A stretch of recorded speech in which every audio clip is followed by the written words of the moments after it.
नमस्कार। आज हम लोग एक बहुत ही महत्वपूर्ण विषय पर चर्चा करने जा रहे हैं और इसमें हमारे साथ दो बहुत ही महत्वपूर्ण वक्ता जुड़े हैं। आम तौर पर जब हम लोग अकादमिक बहस करते हैं, तो उन बहसों में यूनिवर्सिटी में पढ़ाने वाले लोग और पढ़ने वाले लोग ही शामिल हो पाते हैं। पर इस बार हमने फ़िल्म पर चर्चा के लिए 2 फ़िल्म मेकर्स को ही बुलाया है। डायरेक्टर हैं, स्क्रिप्ट राइटर हैं, फ़िल्म की दुनिया से कनेक्टेड लोग हैं। इनको हमने आमंत्रित किया है और ख़ास बात ये है कि दोनों ही दरभंगा के हैं, बिहार के हैं और दरभंगा के हैं।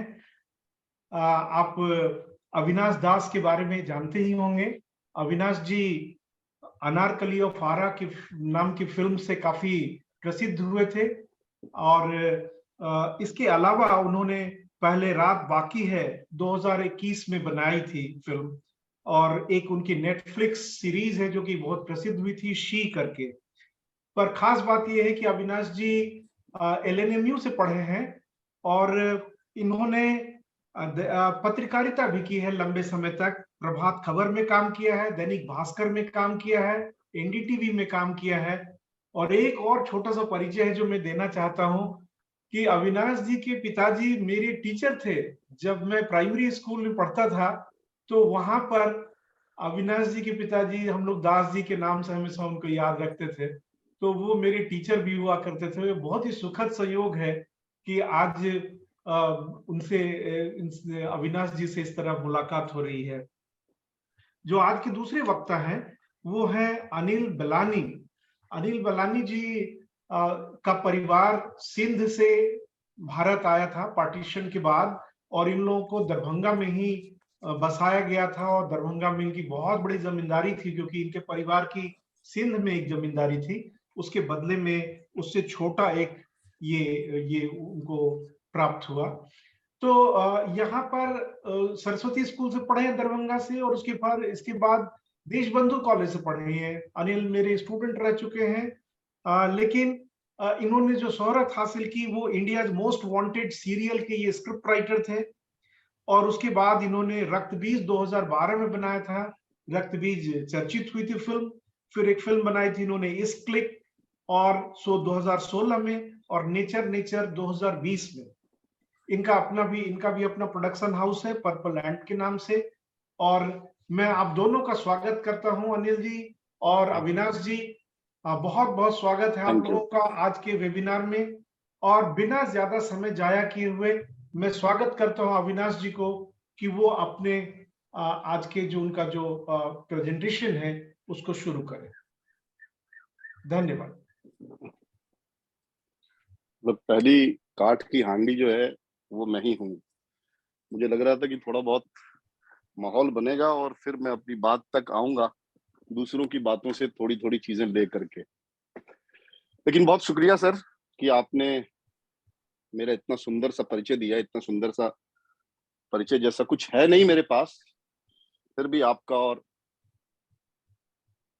तमाम सुनने वालों का जो है बहुत बहुत आपका शुक्रिया। और आज का जो सब्जेक्ट है, जब आपने मुझे पूछा था कि आप किस विषय पे बोलना चाहेंगे, तो मैं आमतौर पे बड़ा कंफ्यूज रहता हूँ कि मैं किस विषय पे बोल सकता हूँ, क्योंकि मुझे लगता है कि बोलना जो है वो हमारा काम है नहीं। आमतौर पे किसी भी कला माध्यम से जुड़े हुए लोग जो हैं वो उस विषय में अलग से बोलना बहुत कंफर्टेबल नहीं महसूस करते हैं जितना वो अपने कला माध्यमों के जरिए अपनी बात रखने की मतलब सीमाओं से बंधे होते हैं। तो प्रदीप जी ने जब मुझसे पूछा था कि एक सब्जेक्ट जैसा कुछ क्या हो सकता है, तो मैं कंफ्यूज था और हमारी दोस्त हैं पल्लवी, मैंने उनसे पूछा था कि भाई मुझे किस विषय पे बोलना चाहिए, तो उन्होंने एक बड़ा बहुत ही कठिन लेकिन उतना भी कठिन नहीं एक विषय मुझे सुझाया था, मैचेस्पो beyond gender in characters depiction of Biharis in Bollywood. तो जब आपको किसी विषय में बांध दिया जाता है तो थोड़े आप घबराए हुए से रहते हैं। लेकिन अगर न बांधा जाए तो बहुत सारे विषयों पे बात करते हुए आमतौर पे बीच-बीच में उस विषयों को जो है थोड़ा बहुत डील करने की कोशिश की जाती है। हमारे जैसे लोग जो सीधे-सीधे एकेडमिक्स से नहीं जुड़े हुए हैं, अ, वो बोलने के उस रियाज़ या अभ्यास में नहीं होते हैं कि जो उनको सब्जेक्ट दिया जाए उसी पे वो बोलें। बहरहाल मैं कोशिश करता हूँ कि जितना हम सब एक सबसे पहले दर्शक के तौर पे हिंदी सिनेमा या आमतौर पे किसी भी भाषा के सिनेमा से जब जुड़ते हैं या उससे मुखातिब होते हैं, तो हमारी मिट्टी, हम जहाँ से आते हैं, उसका कैरेक्टर जब रिफ्लेक्ट होता है तो थोड़े कॉन्शियस होते हैं और उसको अलग से अंडरलाइन करने की कोशिश करते हैं।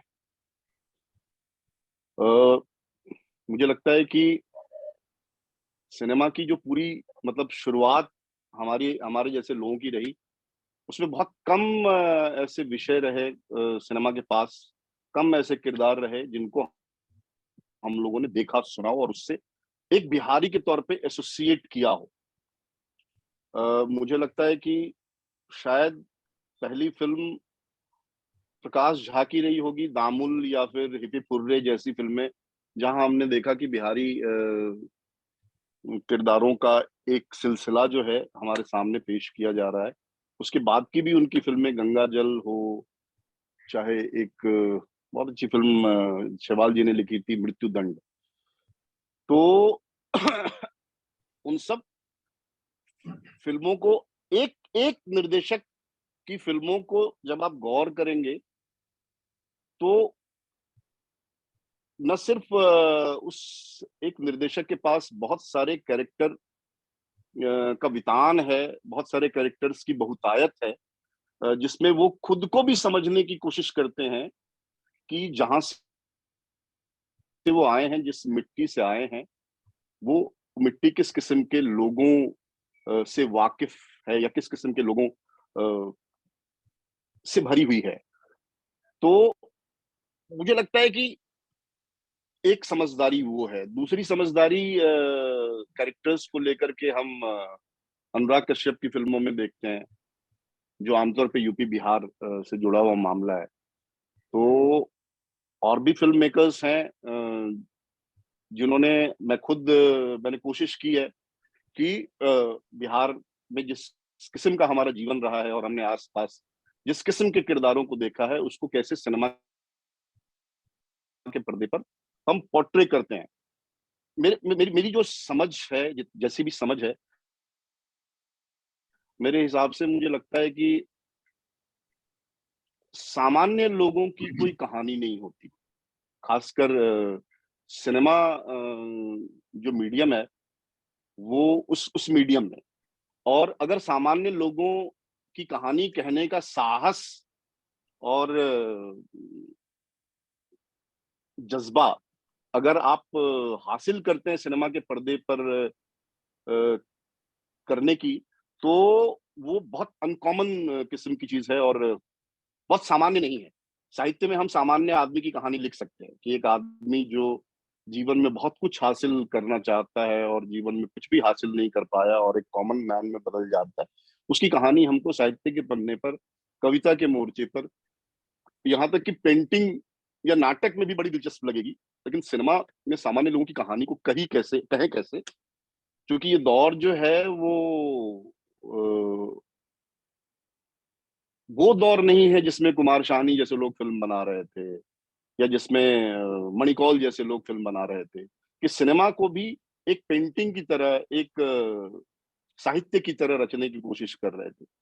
सिनेमा एक ऐसा कला माध्यम है जिसमें ठीक है कि हमारा जो वैचारिक अप्रोच है, हमारी जो वैचारिकी है, उससे भी गाइड होती है, लेकिन बहुत कुछ वो बाज़ार से भी चीज़ें निर्धारित होती हैं। तो लाज़मी है कि अ, हमारे आस-पास जो कुछ असामान्य घटनाक्रम हैं, असामान्य किरदार हैं, हम उनको चुनते हैं। आमतौर पे जब हम कहीं भी परदेश में, मैं तो परदेश अंडर इन्वर्टेड कॉमा यहाँ पे ज़िक्र करना चाहूँगा कि जब हम बैठते हैं कहीं पे, तो किसी चीज़ के बारे में बात करते हैं, तो वो बातें बड़ी अनकॉमन चीज़ों की होती है। कि भाई वो आदमी इतना कमाल था, क्या बातें थी, क्या विट था उसकी बातों में। तो वहां से चीजें शुरू होती है, मतलब कहानी में पिरोने की, कि भाई कितने किरदार ऐसे होते हैं जो बहुत सारे लोगों को अच्छे से बांध के रख सकते हैं, अपने मैजिक से लोगों को पलक झपकाने नहीं देते। तो ये सारी चीजें होती हैं, और इस वजह से जितनी भी फिल्में बनी हैं जिसमें बिहार के किरदार आए हैं या बिहार की कहानी आई है, उसमें आमतौर पे ओवर द टॉप चीजें लगती हैं, क्योंकि बिहार के बारे में हम सबकी जितनी समझदारी है उसके हिसाब से हमें लगता है कि बड़ा वोकल किस्म का देश है, वोकल किस्मों के लिए बात करना जानती है, बोलना जानती है, लड़ना जानती है।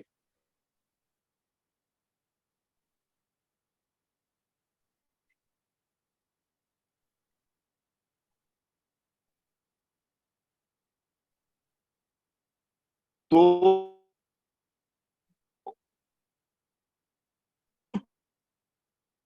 किस्म का तो बोलते होंगे हुआ, लेकिन उस सिनेमा तो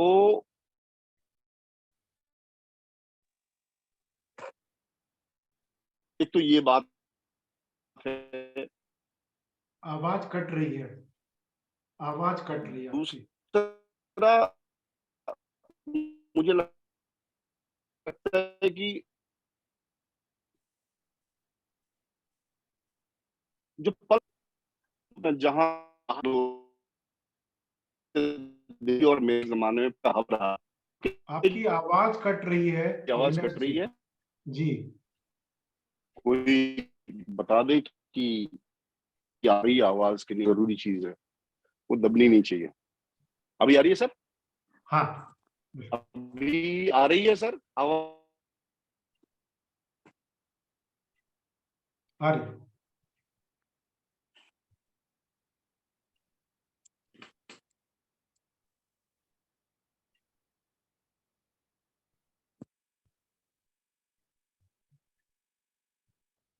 आवाज म्यूट क्यों हो गया?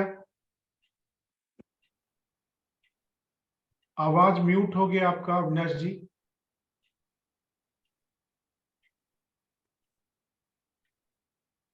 अविनाश जी अनम्यूट कीजिए, अनम्यूट कीजिए।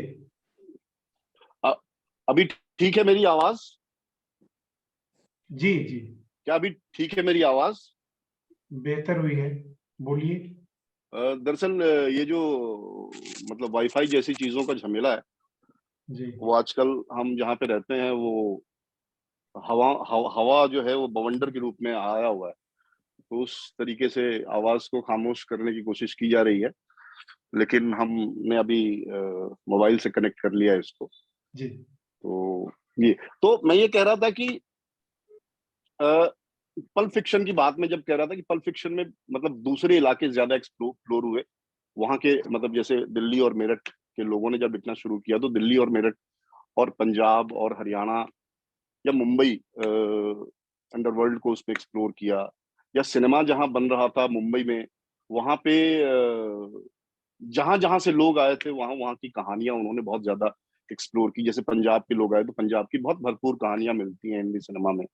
यूपी सरकार ने जब सब्सिडी का प्लान किया, तो उसके बाद देखिए कि हिंदी सिनेमा में यूपी की बहुत सारे शहरों की कहानियां हम देखते हैं, वहां के किरदार अलग अलग कई रूपों में आए हैं। हमारे यहाँ एक ही इंडस्ट्री रही है बिहार में, जिसने कंसिस्टेंटली जो है जिसपे काम किया है बिहारी किरदारों पे, वो है भोजपुरी फिल्म इंडस्ट्री। बहुत सारे लोग भोजपुरी फिल्म इंडस्ट्री के बारे में तरह तरह की बातें करते हैं, लेकिन मुझे लगता है कि जो पल्प फिक्शन का पूरा एक मामला है, वो हमारी भोजपुरी इंडस्ट्री ने उस गैप को जो है बिहार के रूप में भरा है, बिहार के किरदारों से भरा है। तो हमको एक तो वहां बहुत सारे बिहारी किरदार दिखते हैं, बहुत सारे फिल्म मेकर्स जो बिहार से निकल करके बम्बई आए, जो किसी न किसी रूप में एक किस्म के नॉस्टैल्जिया को लेकर के वो मतलब जीते हैं। तो जब तक उनकी मतलब वक़्त होती है, तब तक वो अपने शहर के किरदारों की कहानियाँ कहते हैं, फिर वहां से वो एक लेवल के बाद बाहर भी निकल जाते हैं। तो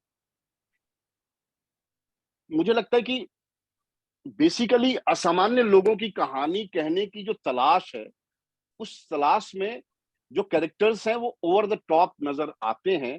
और जब बहुत ज़्यादा, जैसे अभी बहुत सारी सीरीज़ भी आई है, चाहे जहानाबाद हो, चाहे खाकी हो, चाहे महारानी हो, जो बिहार के लोगों की कहानियाँ कह रहे हैं, तो अभी आपको दिख रहा है क्योंकि अभी पिछले 10, 15, 20 सालों में चीज़ें बननी शुरू हुई है, बिहार के लोगों पर निगाह जानी शुरू हुई है।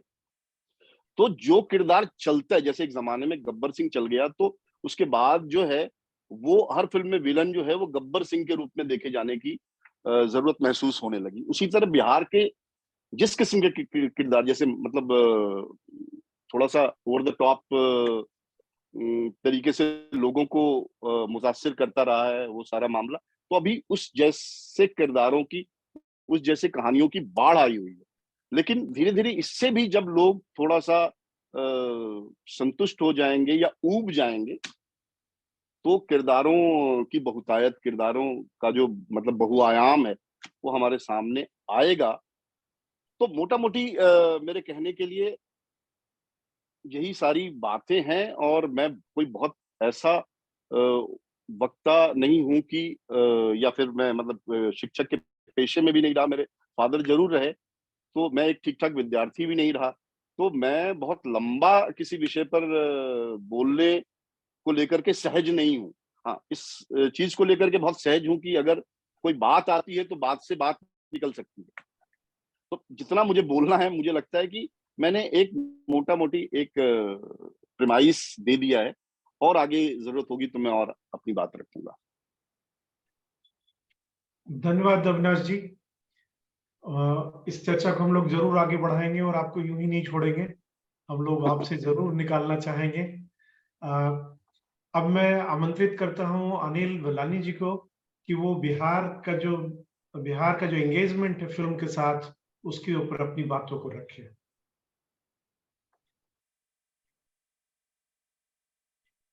अनम्यूट, अभी म्यूट हैं आप।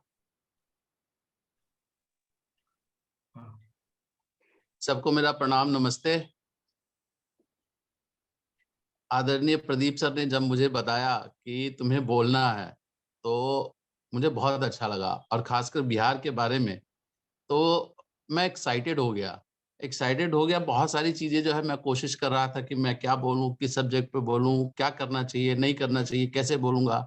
तो एक्साइटमेंट में सर से मैंने कई बार डिस्कस किया, सर मैं ऐसा बोलता हूँ, ये सब्जेक्ट लेता हूँ, वो सब्जेक्ट लेता हूँ, और अल्टीमेटली मैंने ये डिसाइड किया कि ओवरऑल बिहार का जो परसेप्शन है, बिहार के बारे में जो सिनेमा के थ्रू जो देखा जाता है बिहार के लोगों को, वो इन टोटलिटी होना चाहिए। लेकिन उसके साथ एक बात और भी थी कि बिहार और सिनेमा का क्या कनेक्शन है, कैसा कनेक्शन है?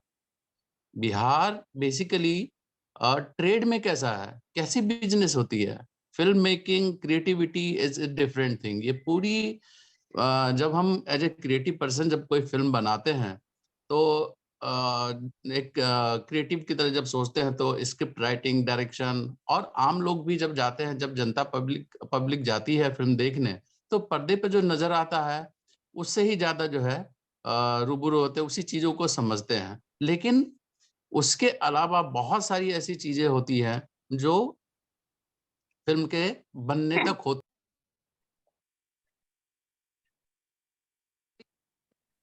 फिल्म बनना जो है वो आधा काम है।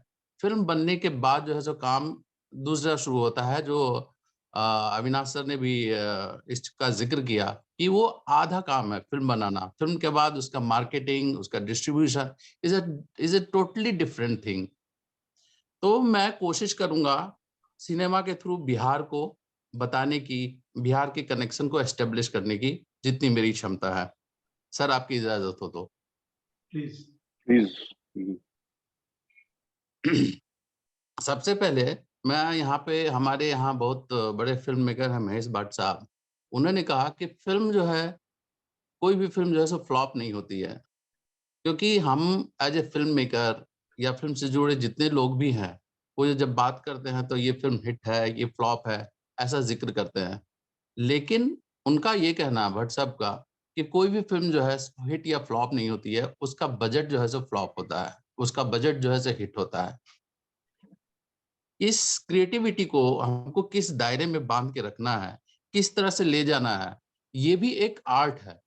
जो क्रिएटिविटी को कोई भी चीज, मान लीजिए कि हम ये करते हैं कि अरे वो 100 करोड़ की फिल्म बन रही है, 200 करोड़ की फिल्म बन रही है, ये एक अलग चीज है कितनी की बन रही है, लेकिन अल्टीमेटली वो उसका रिटर्न क्या होता है।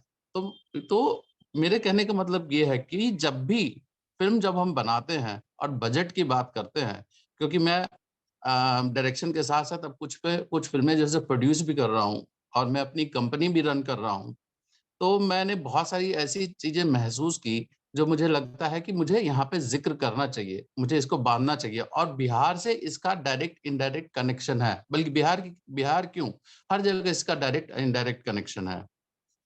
तो बेसिकली अब देखा जाए तो हम बिजनेस की जब बात करते हैं, फिल्म बिजनेस से मैं शुरुआत करता हूँ, फिल्म बिजनेस की जब बात करते हैं तो हमारे देश में अभी भी सबसे कमाल की बात है कि जो अंग्रेज जो टेरिटरी में बांट के चले गए 11 टेरिटरी, वो हम टेरिटरी आज भी फॉलो करते हैं। ये बड़ी मजेदार बात है, वही टेरिटरी फॉलो फॉलो करते हैं। टेरिटरी मैं बताने का मतलब यहाँ पे कुछ लोगों को ये बता दूं कि टेरिटरी वो होता है जिसमें जिस पर्टिकुलर एरिया में फिल्म रिलीज होती है। जैसे अब हम लोग आम बोलचाल की भाषा में कहते हैं मुंबई सर्किट, दिल्ली सर्किट, या दिल्ली दिल्ली यूपी टेरिटरी। तो मुंबई सर्किट का मतलब सिर्फ मुंबई नहीं है, या फिर मुंबई या महाराष्ट्र नहीं है। मुंबई से लेके गोवा तक और कुछ पार्ट गुजरात का वो एक टेरिटरी है जहाँ पे फिल्में डिस्ट्रीब्यूट होती है, जहाँ पे हम ये एनालाइज करते हैं कि यहाँ से रेवेन्यू कितना जनरेट होगा या कितना हो सकता है। So we analyse that thing. तो नॉर्मली बिहार, अब इसका ये बताने का मतलब क्या है कि जब हम बिहार की बात करते हैं तो बिहार और नेपाल को वो एक टेरिटरी में रखा गया है, वो एक जगह एक कैटेगरी में आते हैं, जहां पे जो रेवेन्यू का जो है वो जो आता है वो हमारा 11 टेरिटरी में लास्ट के 3 में आता है। लास्ट के 3 के कहने का मतलब कि एक नॉर्थ ईस्ट का जो टेरिटरी है वो है साउथ का, और उसके बाद से बिहार और नेपाल का। तो अब इसके पीछे रीजन क्या है कि हमारा बिहार में जो चीजें जो डेवलप होनी चाहिए, जो चीज जो है जो आना चाहिए, वो कहीं ना कहीं नहीं हो पाया। उसके रीजन की भी बात हम समझेंगे, उसके रीजन जानने की कोशिश करेंगे कि क्यों नहीं हुआ और क्या ऐसा चीज होना चाहिए जो हुआ। क्यों मुंबई फिल्म इंडस्ट्री जो है डेवलप कर गई। ऐसा नहीं है कि मुंबई फिल्म इंडस्ट्री या फिर जो है कोई भी फिल्म इंडस्ट्री एकदम से शुरुआत हुई है वहां पे डेवलप कर गई। बहुत सारे फैक्टर्स ने काम किया। आज बिहार के ही लोग जाते हैं और वहां पे मुंबई में अच्छा काम करते हैं, लेकिन वहां से आके वापस आके या बिहार में इंडस्ट्री नहीं के बराबर है। मैं रिसेंटली अभी बनारस में था 2 दिन पहले, अभी भी मैं लखनऊ में ही हूँ। मैं कुछ लोकेशन हंटिंग के लिए गया था, कुछ इंटीरियर में गया था। तो मुझे यहाँ आके पता चला कि बनारस में सरकार ने 150 करोड़ 150 एकड़ जमीन जो है एक्वायर कर लिया है। वो पर्टिकुलरली बनारस में एक फिल्म सिटी डेवलप करना चाहते हैं। नोएडा फिल्म सिटी एक अलग चीज है, मैं यूपी गवर्नमेंट की बात कर रहा हूँ। और यूपी फिल्म बंधु, यूपी गवर्नमेंट का जो सब्सिडी का प्रोसीजर है, जो सब्सिडी देती है, वो एक अलग चीज है। तो हम धीरे धीरे इस बात को जानेंगे और समझेंगे कि सब्सिडी से क्या फर्क पड़ता है या क्यों ऐसी चीजें होनी चाहिए। मैं ये सारी बातें इसलिए कर रहा हूँ कि बिहार में बहुत सारी, मतलब सिर्फ यहाँ प्रॉब्लम की बात नहीं है, टैलेंट होते हुए भी जो प्रोग्रेस होना चाहिए, जो क्रिएटिविटी आगे आने चाहिए, वो नहीं हुई। तो मेरा सबसे पहले जो बात है, जो उसकी जो टेरिटरी की बात की, उसके बाद जो है सो हम जिक्र यहाँ में ये कहना चाहेंगे कि जो बिहार में बीइंग एज ए प्रोड्यूसर या डायरेक्टर जब कोई शूट करने आता है तो हमें एक डिफरेंट एक्सपीरियंस होता है। मैं डिफरेंट करने का कहने का मतलब कि क्लियर ये करना चाहता हूँ कि हमने जैसे गुजरात में भी शूट किया, मैं दार्जिलिंग में भी शूट किया, या हिंदुस्तान के ऑलमोस्ट सभी पार्ट में शूटिंग कर चुका हूँ। लेकिन बिहार में जब आता है शूटिंग करने तो एक अलग सा वहां पे कॉशस बटन दब जाता है मुंबई में कि अच्छा बिहार जा रहे हो शूटिंग करने, क्या लोकेशन बहुत अच्छा है, क्या है क्या है वहां पे। इस तरह के क्वेश्चंस क्यों आते हैं। यहाँ पे एक बात का जिक्र करना बहुत जरूरी है। मनोज बाजपेयी का यूट्यूब पे पड़ा हुआ है। मनोज बाजपेयी यहाँ पे शूल फिल्म की शूटिंग कर रहे थे, तो एक सीन था जिसमें उनको लोगों को अपना पिस्टल दिखाना था, रिवॉल्वर दिखाना था। और जब उसके हाथ में प्रोडक्शन वाले ने पिस्टल दिया और बाहर निकाला, तो मनोज वाजपेयी ने क्वेश्चन किया, यार ये बहुत सोफिस्टिकेटेड लगता है, ये ऐसा नहीं होना चाहिए।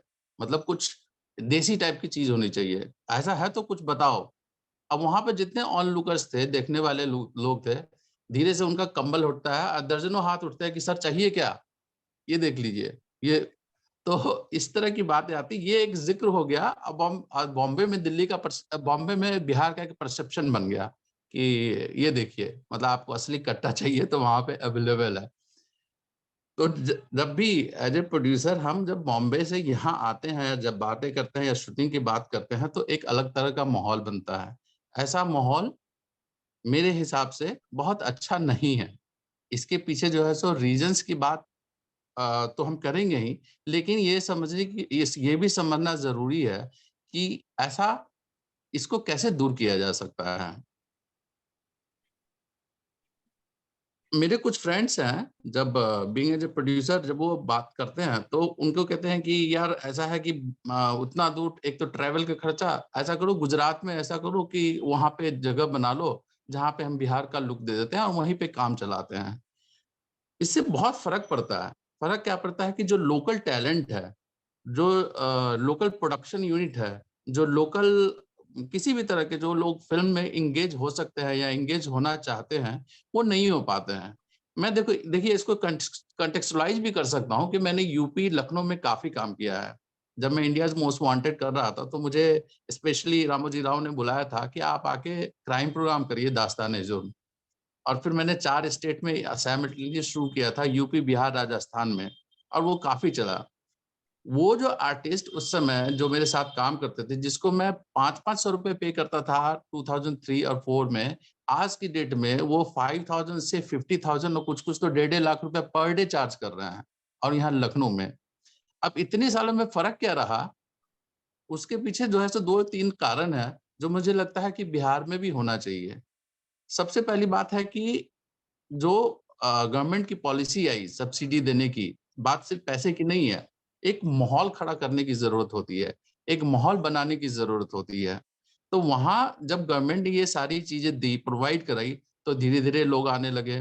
मेरे ख्याल से 1999 में एक फ़िल्म यहाँ पे शूट हुई थी, अम्मा, लखनऊ में। उसके बाद से मेरी फ़िल्म शूट बीच में काफ़ी गैप रहा, आए लोग 2-4 दिन के लिए शूट करते थे, चले आते थे।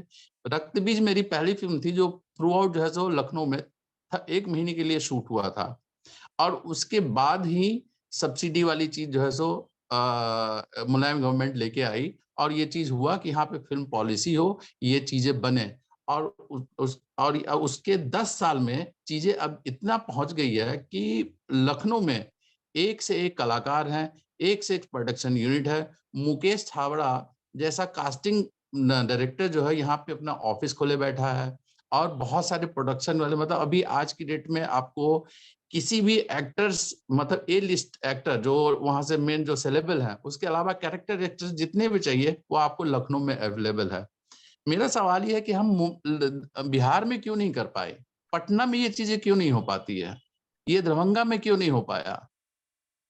ये सारी चीज़ें होनी चाहिए। जबकि यहाँ से आपको पता है कि एक से एक टैलेंट जो है सो गया है। नीरज पांडे बिहार के हैं, प्रकाश झा बिहार के हैं, मनोज तिवारी भी ऑलमोस्ट बिहार के हैं।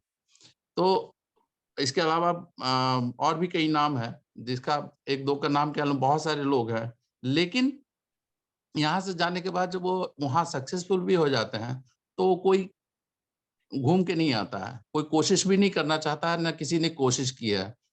एक सिर्फ़ एक बात एक का ज़िक्र करना चाहूँगा, निरहुआ भोजपुरी फ़िल्म का जहाँ पे ज़िक्र हुआ था, तो उसने काफ़ी कुछ किया है, कोशिश करी है। वो पर्सनल लेवल पे मैं जानता हूँ कि वहाँ पे प्रोडक्शन वाली चीज़ भी हो। उन्होंने कई फ़िल्म में पैसे भी लगाए, प्रोड्यूस करने की कोशिश करी है कि जिससे जो है, वहाँ पे लोकल टैलेंट, लोकल चीज़ों को बढ़ावा मिले। तो बिहार में कॉन्टेक्सुअलाइज़ यूपी का एग्ज़ाम्पल मैं बार-बार इसलिए दे रहा हूँ कि बहुत अगर हम उस लाइन पे भी चलते हैं, तो हम बहुत कुछ कर सकते हैं। एक और ज़िक्र करना चाहूँगा, मुंबई के पास ही एक जगह है मालेगाँव। मालेगांव का नाम आप यूट्यूब सभी देखते हैं और गूगल पे भी आप चेक करेंगे, वहां आज की डेट में जो है दर्जनों यूट्यूबर्स पैदा हो गए हैं, दर्जनों लोग जो है सो फिल्म से रिलेटेड जो है सो काम कर रहे हैं। वहां पे लोकल इंडस्ट्री डेवलप हो गई है और वो कोई भी जो है सो डायरेक्ट मुंबई से कनेक्टेड नहीं है, गांव में ही चीजें हो गई हैं। मैं ये कहता हूं कि क्या ये चीज जो है सो हम मधुबनी में नहीं कर सकते क्या, या चीजें समस्तीपुर में क्यों नहीं हो सकती है, या क्यों नहीं हो रही है, या फिर ऐसे ही किसी जगह पे जहाँ पे ये चीजें क्यों नहीं डेवलप हो रही है, जबकि वहाँ एक दो लोग जानते हैं, आप लोग सर्च करेंगे, जहाँ पे यूट्यूबर्स हैं जिसके 25 मिलियन सब्सक्राइबर हैं और अच्छी खासी कमाई हो रही है। एक कुटीर उद्योग की तरह वहां पे एक फिल्म बनाने का, यूट्यूब पे सीरियल बनाने का, चाहे कॉमेडी से रिलेटेड हो या फिर मीम बनाने का, एक जो है छोटा मोटा कुटीर उद्योग चालू हो गया है। ये हमारे बिहार में किसी जगह पे क्यों नहीं हुआ, जबकि टैलेंट की कोई कमी नहीं है। हमारे पास अलग अलग तरह की भाषाएं हैं, भोजपुरी है, हमारे पास मैथिली, इतनी स्वीट भाषा है, इतनी जो है अंगिका वज्जिका और डिफरेंट टाइप की भाषा है। लेकिन प्रॉब्लम क्या है कि हम लोग हिंदी फिल्मों को अंधभक्त की तरह जैसे फॉलो कर रहे हैं। जो हिंदी फिल्में चल रही है, हम उसी को फॉलो कर रहे हैं। मैं पीपीटी शेयर करना चाह रहा था, कुछ कुछ फिल्मों के नाम तो एज इट इज जो है उठा के रख देते हैं। हम हमारा पोस्टर मेकिंग हो, आर्ट हो, सब कुछ एज इट इज जो है ये करते हैं। तो इन कंपैरिजन आप देखेंगे तेलुगु, तमिल इंडस्ट्री बहुत एक जगह शुरुआत हुई थी, बहुत डेवलप कर गया।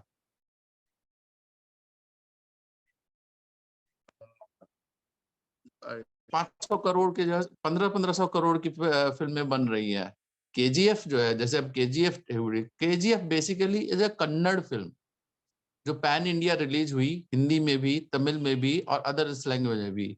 बाहुबली आप लोग सब जानते होंगे, Baahubali is a Tamil film जो अलग अलग भाषाओं में रिलीज हुई। लेकिन हम उनके इन लोग से अगर कंपटीशन किया तो हम कहीं नहीं है। हम बगल में बांग्ला की ही बात कर लें तो बांग्लादेश में अपना वेस्ट बंगाल में बांग्ला थिएटर, बांग्ला फिल्में काफी चलती है और उनके जब फिल्म जो बनती है वो भी काफी रिजनेबल रेट पे बनते हैं। तो हम क्यों नहीं वैसा कर पाते हैं? मुझे लगता है दो एक चीज का मुझे लगता है कि जिक्र करना पड़ेगा कि हमारे जो किसी भी यूपी में बिहार में कहीं भी जैसे थिएटर कल्चर डेवलप ही नहीं हुआ, या डेवलप हुआ तो उसको बढ़ाया नहीं गया। दोनों ही तरफ से कमी है। इंडिविजुअल भी जो है सो हमने कोशिश करी, इंडिविजुअल भी कोशिश नहीं हो रही है, और नहीं गवर्नमेंट की तरफ से किसी भी तरह का जो है कोई पॉलिसी है, ना इस तरह का कोई इनकरेजमेंट है, ना ही इसमें पैसा है। तो ये परसेप्शन क्यों बन गया? ये परसेप्शन को ब्रेक करने की ज़रूरत है। जब तक कि थिएटर नहीं होगा, पटना को छोड़ के और टू सम एक्सटेंट मुज़फ्फरपुर और बिहार में बहुत ज़्यादा करीब थोड़ा 20 वर्षों से थोड़ा ये जो है थिएटर कल्चर इन जगहों के अलावा और कहीं भी जो है सो डेवलप नहीं हुआ, जिसको डेवलप करने की ज़रूरत है। अब जैसे मैं ज़िक्र कर रहा था भोजपुरी फ़िल्म की। भोजपुरी फ़िल्म पहली भोजपुरी फ़िल्म जो है सो बेसिकली जब हमारी हिंदी फ़िल्म बनी थी, उसी के आस-पास जो है सो बन गई थी। 1931 में एक फ़िल्म बनी थी पुनर्मिलन। हालाँकि वो फ़िल्म जो है सो रिलीज़ नहीं हुई। लेकिन आप ये समझिए कि 1931 में ही जो है सो फ़िल्म बन गई थी भोजपुरी में, और उसके बाद से एक गैप रहा। 1963 में हमारी दूसरी फ़िल्म आती है, जिसका नाम था अ गंगा मैया तो है, पियरी चढ़े वो। आप लोग सब जानते होंगे। इस फ़िल्म का नाम जो है सो ज़रूर सुना होगा, क्योंकि ये पहली फ़िल्म थी जो एक जिसने एक इतिहास रच दिया था। मतलब ये रिकॉर्ड तोड़ बिज़नेस करी। बिज़नेस की नहीं है। ये कि क्रिएटिविटी के के हिसाब से, गाने के हिसाब से, म्यूज़िक के हिसाब से इस फ़िल्म ने एक वंडरफुल सीन क्रिएट किया था। बनारस के लोग ज़्यादा इन्वॉल्व थे और भोजपुरी में कमाल हो गया था। उसके बाद गंगा मैया तोरे पेरे चरवो के बाद एक बहुत अच्छा ट्रेंड शुरू हुआ। करीब दर्जनों फ़िल्में बनी और वो दर्जनों फ़िल्में में से कम 80% फ़िल्मों ने बहुत अच्छा काम किया। मैं उसका अभी मेरे पास सारी फ़िल्मों की लिस्ट है, लेकिन उसका ज़िक्र करने लगूँगा टाइम निकल जाएगा। लेकिन उस फ़िल्म के बाद जो ट्रेंड चालू हुआ, वो बहुत ही अच्छा था। मेरे ख़्याल से अगर हम उस ट्रेंड को पकड़ के काम करते, तो आज कमाल हो गया रहता। हमारी भोजपुरी इंडस्ट्री बहुत अच्छी रहती। ये मैं क्यों बोल रहा हूँ? एक फ़िल्म का ज़िक्र करना ज़रूरी है। आप सबने पीके फ़िल्म देखी होगी। पीके फ़िल्म में आमिर खान की पीके फ़िल्म में लैंग्वेज जो बेसिकली जो डोमिनेंट लैंग्वेज रखी गई है, वो भोजपुरी है। क्यों रखा गया भोजपुरी? क्योंकि भोजपुरी हिंदुस्तान में सबसे ज़्यादा समझने वाली भाषा है। बोलने वाली भी और बोलने वाली इंटरनेशनल भाषा है, क्योंकि यूपी और बिहार के बाद कम से कम दसियों कंट्री में ये जो है, जो भोजपुरी बोली जाती है। इतनी मीठी भाषा, इतनी अच्छी बोली, और उसका जो है मतलब शुरुआत इतनी अच्छी, उसके बाद से आश्चर्यजनक रूप से 1963 से 1967 तक दंगल और बहुत सारी फ़िल्में बनती है, और अचानक से फिर गैप आ जाता है। 67 के बाद भोजपुरी फ़िल्म बंद हो गई, और 70s के बाद 73-74 तक कोई फ़िल्म बनती ही नहीं है, ऑलमोस्ट 8, 9, 10 साल तक। सिर्फ़ एक फ़िल्म बनी थी, मितवा। सिर्फ एक फ़िल्म बनी थी मितवा, जो ख़ास चली नहीं। ऐसा क्यों हुआ? क्योंकि जब फ़िल्म चल रही है, बिज़नेस अच्छा चल रहा है, कलाकारों को भी फ़ायदा मिल रहा है, गाने भी अच्छे बन रहे हैं, तो ये गैप क्यों आया? ये अलग शोध का विषय हो सकता है। लेकिन ऐसा हुआ। लेकिन फिर उसके बाद एक दौर आता है, जहाँ पे नदिया के पार और इस तरह की फ़िल्में आती है, और फिर वो फिर से धमाल मचता है। फिर से कमाल होता है, और बहुत सारी फ़िल्में बनने लगती है, और फ़िल्में जो है सो चलती भी है, जिसमें से बहुत अच्छे-अच्छे आर्टिस्ट भी आते हैं, टेक्नीशियन भी पैदा होते हैं, और बहुत सारी चीज़ें जो है सो फ़िल्म इंडस्ट्री फिर लगता है, फिर हम लोग को लगता है कि ये फ़िल्म इंडस्ट्री उठ जाएगी, बहुत अच्छा काम होगा। लेकिन नहीं होता है। फिर एक गैप आता है, और फिर हम वापस जब जो है से हिंदी फ़िल्मों की नकल करने के चक्कर में हम क्या करने लगते हैं, फूहड़ वीडियो बनाने लगते हैं। फूहड़ जो है सो मतलब मैं एक एक अभी मेरे पास एक पोस्टर है, मैं I am not able to share it, कि अजीब-सा पोस्टर है, फ़िल्म का नाम है मंदिर वही बनाएँगे। मतलब इसे vulgar romantic kind of film, और फ़िल्म का नाम है मंदिर वही बनाएँगे। अब आई डोंट नो, मतलब ये क्या ये क्यों हुआ? इस तरह की जो है सो सो कॉल्ड वल्गैरिटी क्यों आई? ये हमें सोचने समझने की ज़रूरत है। ये ऐसा नहीं होना चाहिए। मुझे लगता है कि अगर हम अपनी जड़ से जुड़ के रहते, अगर हमने अपने कल्चर को एक्सप्लॉइट करना सीखा होता, अगर हम अपनी भाषा को लेके आगे बढ़ते, अगर हम मैथिली जैसी स्वीट भाषा, भोजपुरी जैसी इतनी सुंदर भाषा बोली को जो है सो लेके आगे बढ़ते, उसमें फ़िल्म बनाते, तो शायद बात दूसरी होती। लेकिन जैसे हिंदी फ़िल्म हॉलीवुड की नकल करती है, और जैसे हम हिंदी फ़िल्मों की नकल करते हैं, तो हम कहीं के नहीं रहते हैं। अपने रूट्स को छोड़ देना, अपने कल्चर से दूर हो जाना, ये मेरे ख़्याल से ये एक बहुत बड़ा कारण है, जिसकी वज़ह से फ़िल्म इंडस्ट्री, हमारी भोजपुरी, मैथिली फ़िल्म इंडस्ट्री जितना डेवलप होना चाहिए था, उतना नहीं हुआ।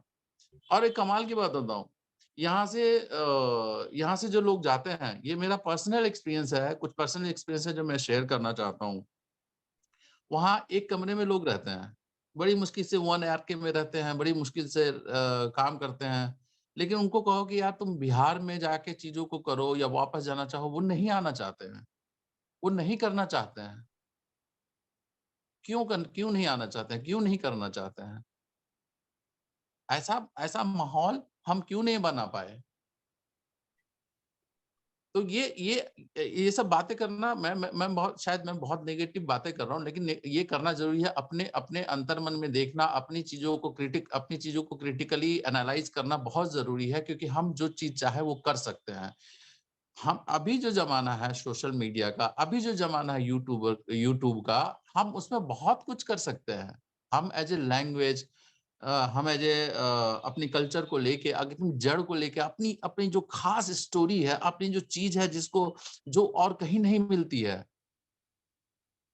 कल्चर मतलब सिर्फ पूजा पाठ या वही नहीं, कोई भी चीज जो हमारी खासियत है उसको लेकर हम सीरीज बनाए, सीरियल बनाए, फिल्म बनाए, वो बहुत काम बहुत अच्छा लगता है। ईरानी फिल्म का आप देखिए, मैं एक दो एग्जांपल देता हूँ। ईरानी फिल्म अपने ही दायरे में रह के चीजों को करती है, उसकी फिल्में जो है ऑस्कर तक पहुंच जाती है।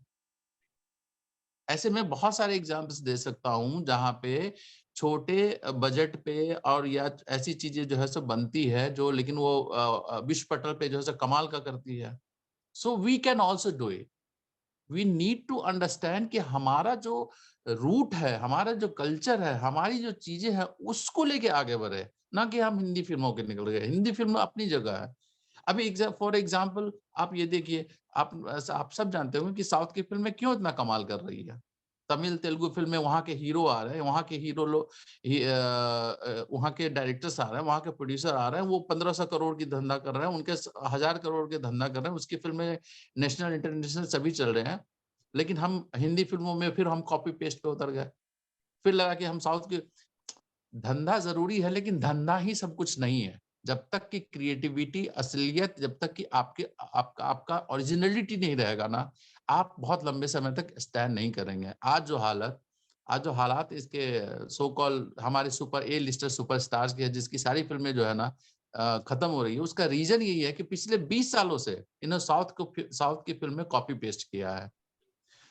तो हमको सीखना चाहिए, हमें समझना चाहिए कि हम उस चीज को कॉपी पेस्ट ना करें, हम उस चीज को ना बनाएं, हम वैसी काम ना करें, हम अब ओरिजिनल ओरिजिनल चीजों को लेके आए। और इस समय तो और भी कमाल की चीज है सोशल मीडिया। तो किसी मैं एक बात बताता हूँ आपको। मुंबई के पास एक जगह है मालेगांव। मालेगांव में जैसे उसमें अभी मैं थोड़ी देर पहले जिक्र कर रहा था, उसमें बहुत सारे ऐसे यूट्यूबर्स जो हो गए हैं। हमें भी इस तरह का करना चाहिए। गांव गांव में अगर हमारा जो है, या एक एक एक जिले में ही अगर इस तरह की चीजें जो है सो ट्रेनिंग प्रोसेस स्टार्ट होता है, इस तरह की कुछ चीजें होती है, तो वहां भी यूट्यूबर्स हो सकते हैं, वहां जो सोशल मीडिया इन्फ्लुएंसर हो सकते हैं। मेरा मेरा इनफैक्ट सजेशन रहेगा आदरणीय प्रदीप सर से कि कुछ चीजें ऐसी की जानी चाहिए अनादि फाउंडेशन की तरफ से। मैं तो फ्री आके सब कुछ करने को तैयार हूं अपने खर्चे पे, कि एक ग्रुप बनाया जाए, कुछ ऐसी चीजें की जाए जहां पे इस तरह की चीजें डेवलप हो। मैं अपना कंट्रीब्यूशन देने को तैयार हूं, मैं अपना सब कुछ करने पर। जब तक कि थिएटर डेवलप नहीं होगा, लोकल लेवल पे हमारे टैलेंट्स तैयार नहीं होंगे, लोकल लेवल पे हमारे टेक्नीशियन तैयार नहीं होंगे, तो हम लोकल लेवल पे फिल्में नहीं बना पाएंगे। जब तक कि लोकल लेवल पे फिल्में नहीं बनेगी, हम कोशिश करेंगे कि हम हॉलीवुड और बॉलीवुड बॉलीवुड सो कॉल्ड बॉलीवुड की नकल करते रहें, और जब तक नकल करते रहेंगे हम प्रोग्रेस डेवलप नहीं कर सकते हैं। तो हमें इनफैक्ट अपनी शक्ति, अपनी सामर्थ्य और अपनी ओरिजिनलिटी को बना के रखना, और अपनी जो चीज है उसको समझने की कोशिश करनी है। तो बिजनेस पॉइंट ऑफ व्यू से भी मैं बताऊं, जैसा मैं शुरुआत में ही बोला था कि भोजपुरी इतना बड़ा लैंग्वेज है, इतने देशों में बोला जाता है, कोई कमी नहीं। मुझे युगांडा से 3 साल कोविड से पहले एक बात हो रही थी कि वहां पे टेलीविजन इंडस्ट्री डेवलप करना है। इस तरह के कुछ बातें हो रही थी, इस तरह की क्योंकि वहां पे टेलीविजन जैसी चीजें है ही नहीं, वहां पे फिल्म जैसी चीजें वो बाहर से खरीदते हैं और देखते हैं डब करा के। तो उन वहां से ये हो रहा था कि अगर यहाँ की टीम जाए और टेलीविजन नेटवर्क सब कुछ एस्टेब्लिश करे, तो उसका गवर्नमेंट जो है इंटरेस्ट था कि करे। सूरीनाम, युगांडा, मॉरिशस, इस तरह से कई कंट्री हैं जहां पे भोजपुरी डोमिनेंट है। तो ये तो इंटरनेशनल बिजनेस हो सकता है। तो बिजनेस के स्कोप भी बहुत ज्यादा है। कल्चर हमारा रिच है, हम फिल्में भी जो है सो बहुत अच्छी बना सकते हैं। पर वो जो लिंक है बिजनेस के बीच में और क्रिएटिविटी के बीच में, जो कमी है, वो कमी जब तक पूरी नहीं होगी, हम वो सारी चीजें जो है सो नहीं आएंगे, वो सारी चीजें नहीं कर सकते हैं। इसको करने की आवश्यकता है, इसको मनन करना चाहिए, इसको समझना चाहिए, इसको सबको मिलकर ये बात करनी चाहिए कि हम क्या कर सकते हैं।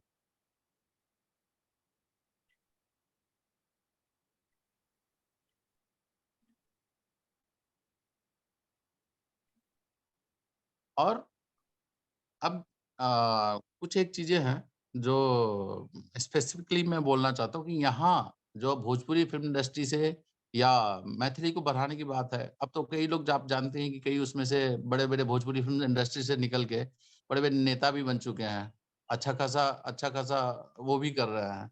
लेकिन उनसे हम एक्सपेक्ट करें कि वो कुछ करेंगे, तो जैसे बिहार गवर्नमेंट ने कुछ नहीं किया है आज तक, वो भी कुछ नहीं करने वाले हैं। क्योंकि एक लेवल पे जाने के बाद मैंने ये मैं क्लियरली ये बोलता हूँ, मुझे कोई बोलने में कोई हिचक नहीं है कि वो बल्कि बिहार या कहीं के प्रोड्यूसर या कोई भी जाता है, तो बल्कि उससे चाहते हैं कि उससे ज़्यादा से ज़्यादा एक्सट्रैक्ट कर लें। ज़्यादा से ज़्यादा माल बनाओ, ज़्यादा से ज़्यादा पैसे बनाओ, अगर इसको ऐसे बोला जाए तो। तो अगर हम उससे एक्सपेक्ट करते हैं कि वो हमारे रीजन के लिए कुछ करेंगे, जो ये सो कॉल्ड जो स्टार्स हैं भोजपुरी फ़िल्म के, तो उसमें से कोई नहीं करता है, कोई नहीं करने वाला है। तो हमें वो उस चीज़ को भी सोचना है कि अगर वो नहीं करते हैं या उनसे नहीं पॉसिबल है, गवर्नमेंट कोई गवर्नमेंट जो है सो पिछले कई सालों से सिर्फ़ घोषणा ही होती है। मैं ऐसी 3 मीटिंग अटेंड कर चुका हूँ मुंबई में, जब यहाँ बिहार के आईएएस ऑफिसर जाते हैं, वहाँ पे उनका 5-6 दिन का सन एंड शाइन होटल जो है सो बुक होता है, वहाँ पे मीटिंग्स होती है, बड़ी-बड़ी बातें होती हैं कि अभी ये करने वाले हैं, वो करने वाले हैं, अब ऐसा होने वाला है, ऐसे होने वाला है और होता कुछ नहीं है। अभी तो मैंने मीटिंग में भी जाना बंद कर दिया। क्योंकि जब आप दिल से जुड़े होते हैं किसी चीज़ से और वो चीज़ जो है सो आप नहीं होती है, तो आपको लगता है कि क्यों नहीं हो रहा है और अगर होना है, तो कैसे होना है? तो आई थिंक कि अनादि फाउंडेशन इसमें काफ़ी अच्छा कर सकती है और कुछ लोगों को रोप इन करके, कुछ चीज़ों को करके, मेरे ख्याल से जो है सो पूरे बिहार को भले ही थोड़ा देर होगा, बड़ा वक़्त लगेगा, लेकिन चीज़ों को बदला जा सकता है।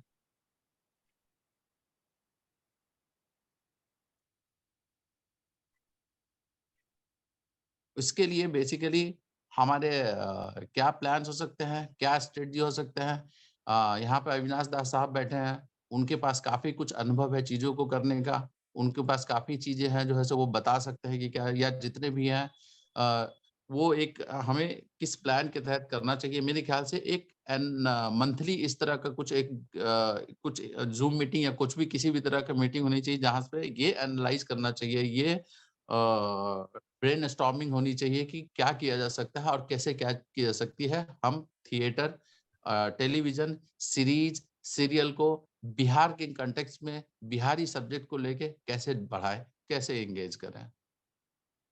तो मेरी बस मैं यही बात कह के यही सब बात करके ख़त्म करना चाहूँगा कि हमें इस पर्सपेक्टिव से सोचना है कि मैथिली, भोजपुरी और अपनी असलियत, अपनी ओरिजिनैलिटी को लेके हम कैसे आगे बढ़ें, कैसे हम क्या कर सकते हैं, इस पे ब्रेनस्टॉर्मिंग होना चाहिए और हमें आगे बढ़ना चाहिए। Thank you so much. Thank you sir. धन्यवाद, धन्यवाद अनिल जी और धन्यवाद अविनाश जी। मैं अब ये फ्लोर ओपन करता हूँ क्वेश्चंस के लिए। जो लोग क्वेश्चन करेंगे, जो लोग सवाल रखना चाहें, वो अपना कैमरा भी ऑन कर लें और सवाल पूछने के बाद फिर वो चाहे तो कैमरा ऑफ कर सकते हैं, अच्छा रहेगा। सवाल आमंत्रित है।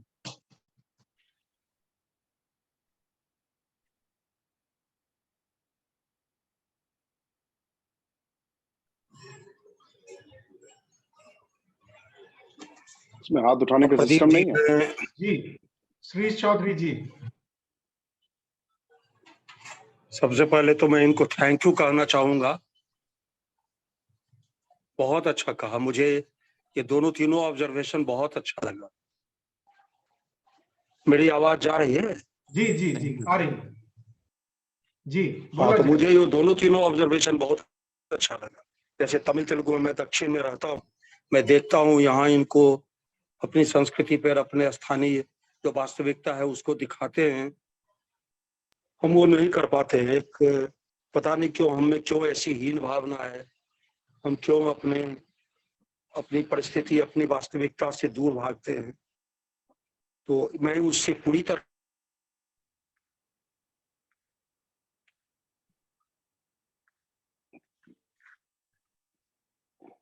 म्यूट हो गया, आवाज ऑन कीजिए, म्यूट। श्रीश चौधरी जी, आवाज। हाँ, अभी अब सुनाई दे रहा है? जी जी अभी ठीक है? जी जी जी।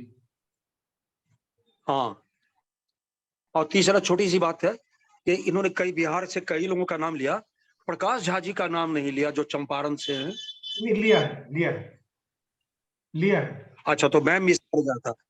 मेरी आज कनेक्टिविटी यहाँ अच्छी नहीं है, कंप्यूटर नहीं लग रहा, फिर मैं भाग के फोन पर कर रहा हूँ, तो मैं मिस कर गया होऊंगा। नाम लिया। वैसे जिन लोगों का भी नाम लिया है, इन्होंने सभी सार्थक ही नाम लिया है। अब मुझे याद आ रहा था अभी मनोज बाजपेयी जी ने वो रैप जो बनाया हुआ है बम्बई में काबा, वो मुझे बुरी तरह से याद आ रहा था, बड़ा लोकप्रिय भी हुआ है। मनोज बाजपेयी जी ने उसे किया भी बहुत अच्छी तरह से है, तो बहुत जी अच्छा जी मिला जुला के। मैं इंतजार कर रहा था उस टॉक का, मुझे बड़ी खुशी है कि मैं इसमें बैठा। आपने बहुत ही संक्षेप में इतना अच्छा कहा है कि मुझे लगता है कि हर टॉक ऐसा ही होना चाहिए। Thank you sir. आपने उदाहरण भी दिए, आपने, ईश्वर आपको दीर्घायु करे। एक बार मेरे गांव में पिंडारुच में आके फिल्म बनाई है, प्रदीप जी के बिल्कुल सर, गांव में। पूरी पूरी कोशिश रहेगी सर, पूरी कोशिश रहेगी। एक डॉक्यूमेंट्री तो बना ही दीजिए कि लोग भोज खाने में कैसे करोड़ों खर्चा करते हैं, लेकिन किताब की एक दुकान नहीं है। जी जी जी जी कोई खोल भी ले तो किताब खरीदते नहीं है। पूरे उत्तर बिहार में प्रदीप जी जी कहते हैं गोपालगंज से किशनगंज किताब की एक अच्छी दुकान नहीं है। जी जी जी अब भोज खाने के लिए तो अकेला मेरा गांव बरस में 3 करोड़ रुपया खर्चा करता है। जी सर, जी क्या सर। बात है, क्या बात है। बहुत अच्छा आपने बहुत अच्छा कहा। आई एम रियली अगला कोई सो सवाल? हैप्पी। अगला कोई सवाल? मनीष जी कुछ हेलो। कहना चाहते हैं? जी, थैंक यू प्रदीप जी। अनिल जी, बहुत बहुत बधाई जिस तरह से आपने चीज़ों को रखा। और अविनाश जी, थैंक यू सर। एक तो अविनाश जी को कह दें कि आपकी उस फिल्म अनारकली आरा वाली के बहुत बड़े फैन हैं हम। बहुत अरे ही सर, अच्छी फिल्म आपने हम आपके फैन हैं बहुत बड़े। मैंने आपको देखा नहीं। बहुत अच्छी फिल्म आपने बनाई है। स्वरा मेरे पास ही रहती हैं और मैं फिल्म में जाना कि मेरे पास रहती हैं वो। ये इतना पता नहीं था उनके बारे में, तो बहुत बधाई। 3-4 चीजें मैं जानना चाहता हूँ। एक तो ये जो सुकांत सिंह की आत्महत्या जो भी जब हुई थी, उस टाइम मेरा इंटरेस्ट जगा था देखने में कि फिल्म इंडस्ट्री में बिहारियों के साथ क्या हो रहा है। बहुत सारे वीडियोस मुझे मिला जिसमें ऐसा कहा जा रहा था कि एक पूरा ग्रुप बना हुआ है जिसमें कि एंटर करना बहुत मुश्किल है, और फाइनेंस वगैरह को लेके जिस तरीके से चीज़ें होती हैं उसमें काफ़ी डिस्क्रिमिनेशन है बिहारी एक्टर्स के खिलाफ और बिहारी थीम्स के खिलाफ। और एक जो इमेज क्रिएशन जिस तरह का हुआ है, जो प्रदीप जी अक्सर इस बात को लेकर चिंतित रहते हैं, और अभी अनिल जी ने बताया कि बिहार में जाना बड़ा मुश्किल रहता है, लोग उसके बारे में बात करते हैं कि कहीं और गुजरात में वैसा सीन क्रिएट कर लिया जाए। तो क्या ऐसा कोई एंटी बिहार, या यूं कहें कि कोई ऐसा ग्रुप, ऐसा एक फॉर्मेशन है जो फिल्म इंडस्ट्री के कैपिटल को कंट्रोल करता है, और उस कैपिटल के थ्रू ही सारा कुछ रेगुलेट होता है कि किस तरह की फिल्में बनेंगी, किस तरह का थीम्स जाएगा, वगैरह वगैरह, जानना चाहते हैं बेसिकली। दूसरी बात, उस समय हमने बिहार सरकार को ये लिखा था और हम लोग ये सोच रहे थे कि क्या क्या चीज़ें हो सकती हैं, तो एक रिपोर्ट तैयार की गई थी जिसमें कहा गया था कि बिहार में फिल्म इंडस्ट्री को कैसे बढ़ाया जा सकता है और क्यों नहीं बढ़ाया जा रहा है। बहुत अच्छी बात आपने कही कि यदि शूटिंग भी बिहार में होने लगे तो लोकल टैलेंट अपने आप इमर्ज करने लगता है, बिल्कुल। और धीरे धीरे वो लोकल टैलेंट एक नए इंडस्ट्री को भी जन्म दे सकता है। यूट्यूब इंडस्ट्री एक बहुत बड़ी चीज़ है, और अब तो मुझे लग रहा है बहुत से लोग उससे फ़ायदा कमा रहे हैं, जो छोटा छोटा वीडियोस बना के सीरीज करते हैं लोग। इस तरह की जी चीज़ें हो सकती हैं। तीसरी बात मैं जानना चाहूँगा कि क्या अनिल जी ये संभव है कि कोई ऐसा कोर्स डिज़ाइन किया जाए अनादि फाउंडेशन के द्वारा, जो आपने प्रपोज ही किया है एक्चुअली, जी जो फिल्म मेकिंग, ऐसे छोटे वीडियोस यूट्यूब फिल्म मेकिंग के लिए लोकल टैलेंट को तैयार किया जा सके। सर।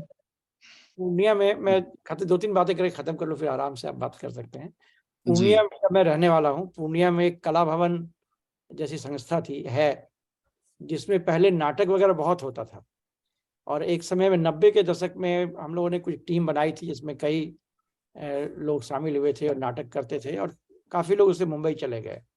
लेकिन धीरे धीरे वहाँ पे भी अब वो चीज़ें ख़त्म होने लगी हैं।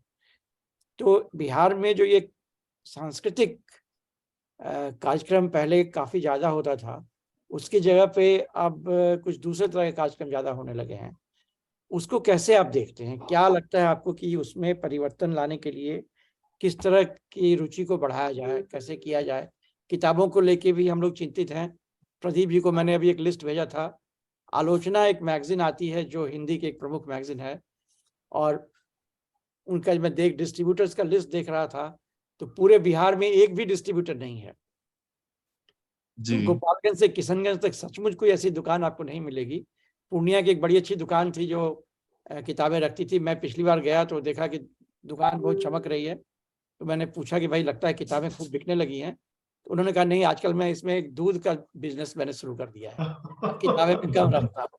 मेरा बेटा कहता है किताबें बिकती नहीं है, आप मत रखो। जब तक मैं जिंदा हूँ किताबें रखूंगा, लेकिन मेरे जाने के बाद वो किताबें भी खत्म हो जाएगी। वहाँ एक ज़माने में फणीश्वरनाथ रेणु भी खड़ा होकर किताबें पढ़ते थे, मैगज़ीन पढ़ते थे।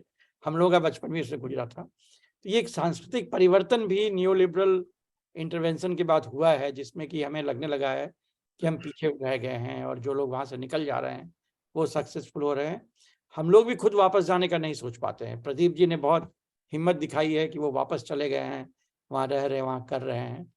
तो इस परिस्थिति में क्या डिस्टेंस लर्निंग के द्वारा भी ये संभव है कि हम लोग इस तरह का कोई प्रोग्राम चला सकें अनादि के द्वारा, या और भी इलाकों में कुछ लोग आ सकते हैं, वो कैसे किया जा सकता है?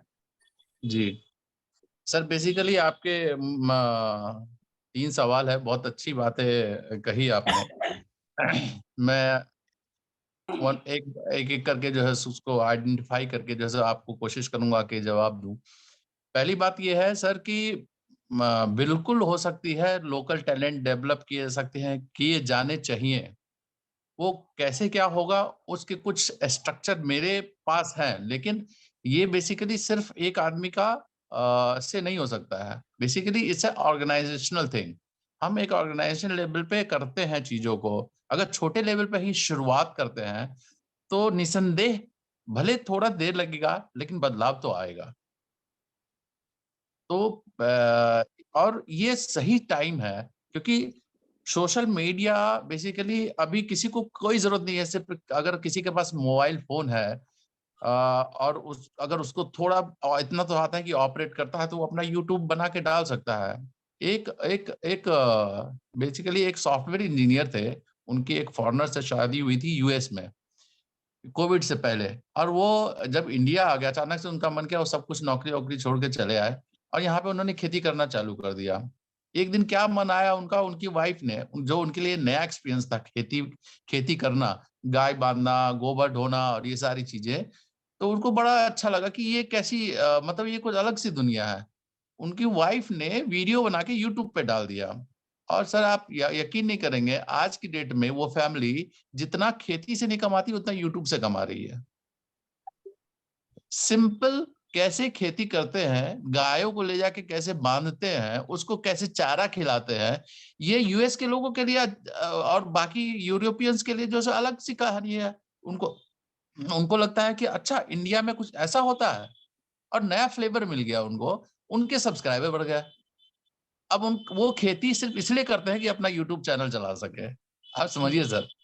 कमाल। तो हमें इस तरह की चीजों को आइडेंटिफाई करना है। मैं जो बात कर रहा हूं कि इस तरह की ओरिजिनल चीजें हमारे बिहार में बहुत है।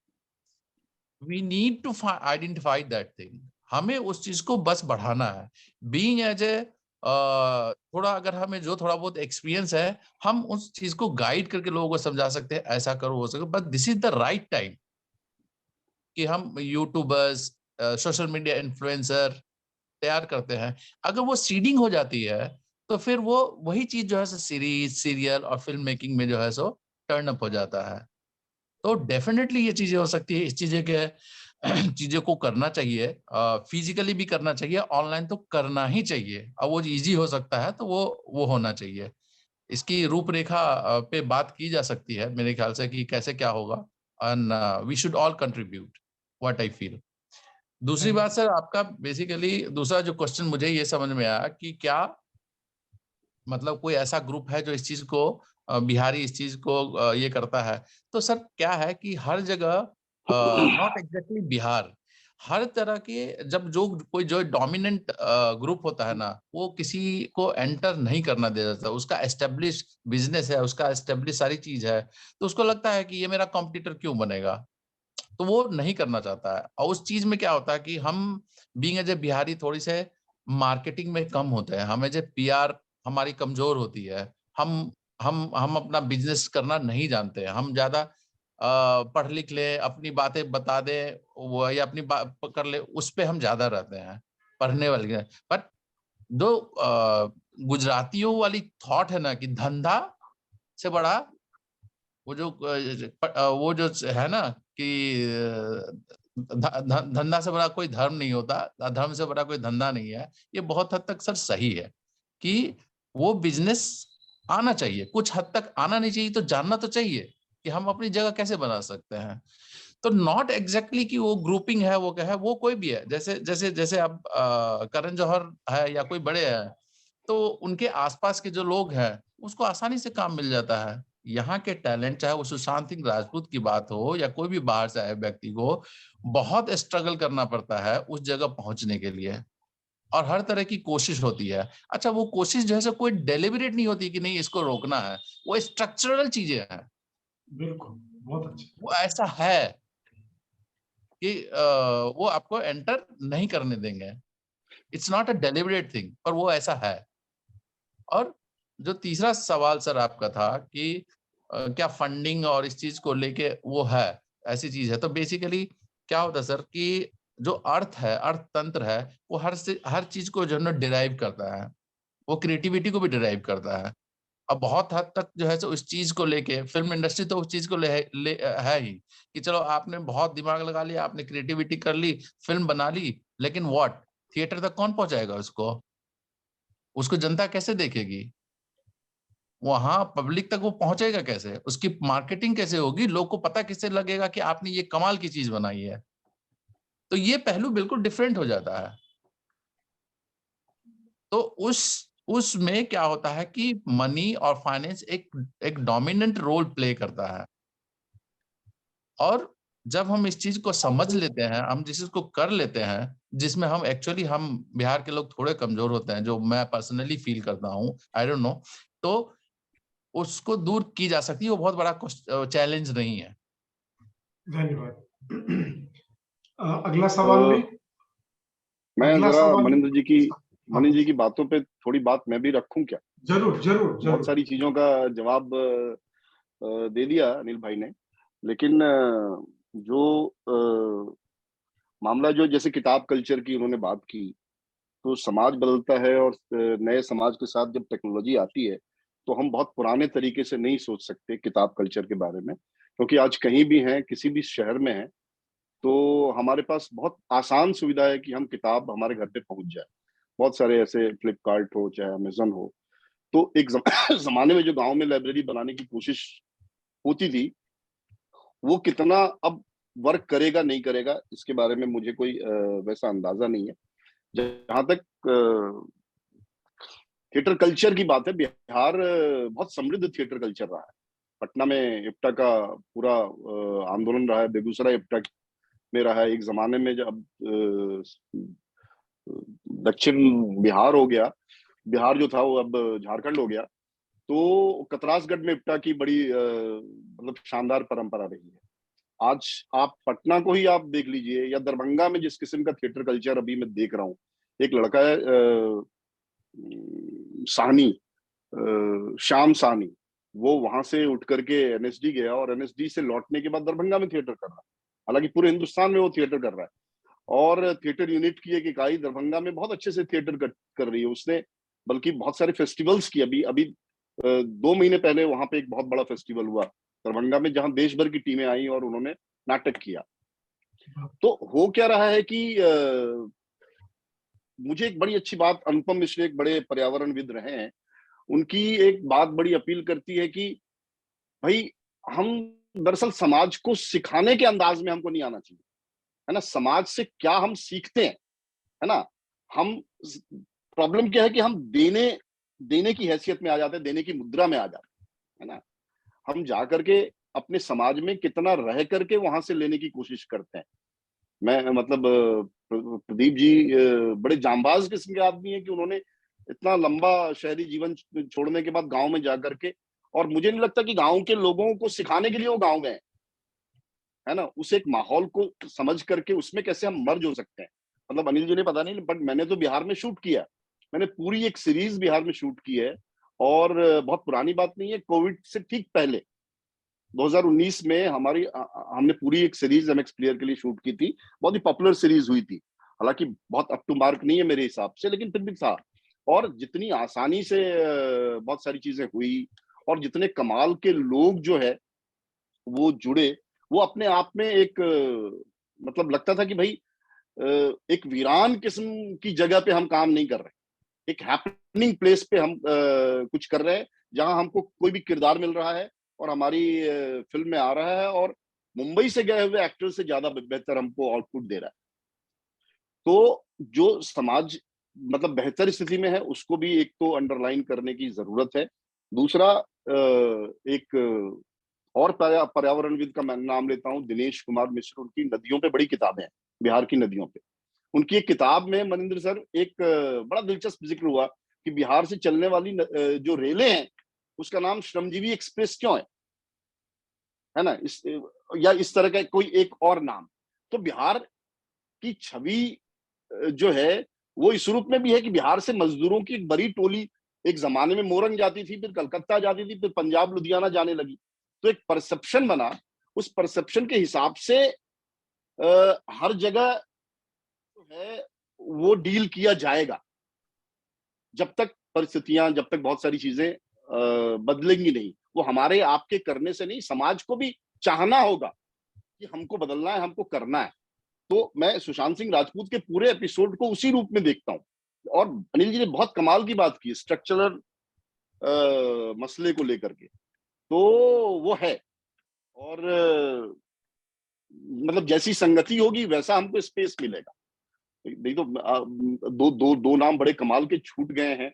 वो इम्तियाज अली का नाम है, जो मतलब ठीक है झारखंड से मतलब जमशेदपुर से हैं वो, लेकिन पटना में रहे लंबे समय तक।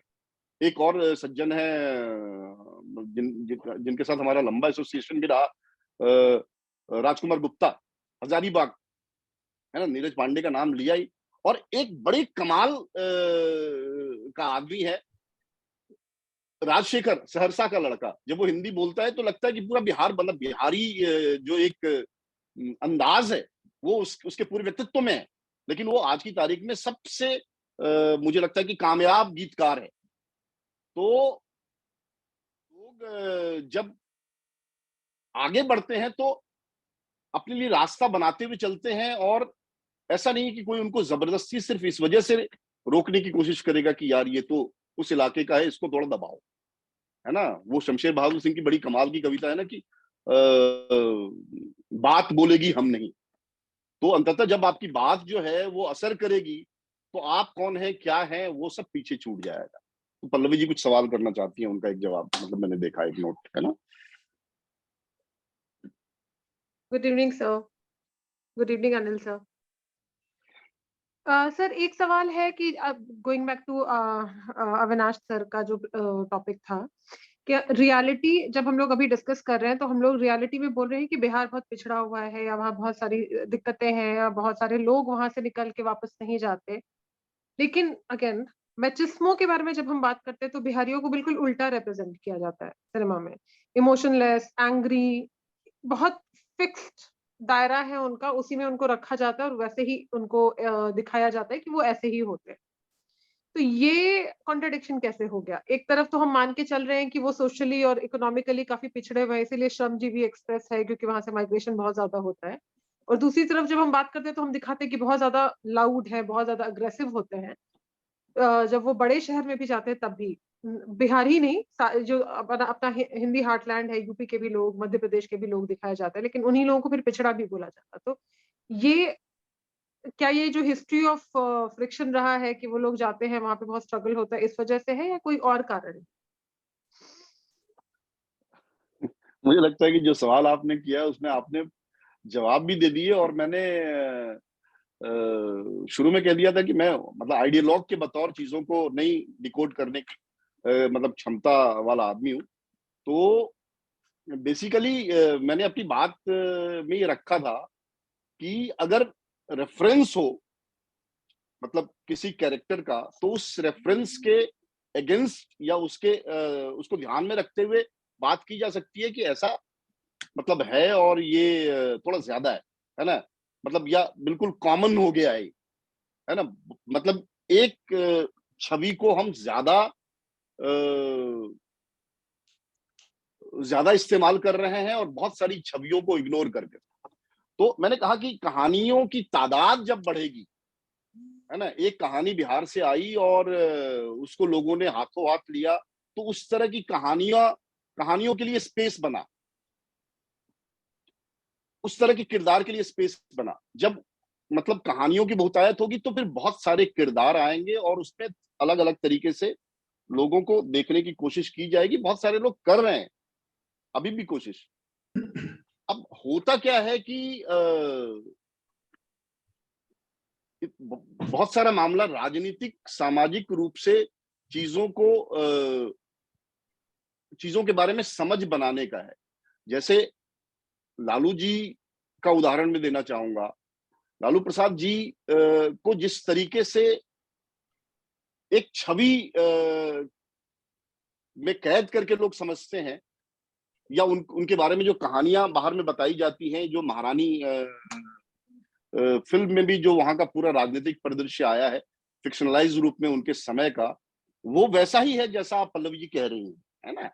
लेकिन बात जो है उसके बियॉन्ड भी बहुत सारी चीजें, है ना। उस जब तक होता क्या है ना कि आप रिसर्च के लेवल पे, अवधारणा के लेवल पे जब कहानियों में नहीं घुसेंगे, आप एक ऊपरी सरफेस को लेकर के आप अपनी कहानी का नैरेटिव सेट करने की कोशिश करेंगे, तो वही होगा जो हो रहा है, जो दिख रहा है आपको, है ना। तो जितने मतलब रंग के लोग सिनेमा मेकिंग में आएंगे, उतनी रंग की बातें जो है वो शुरू होंगी।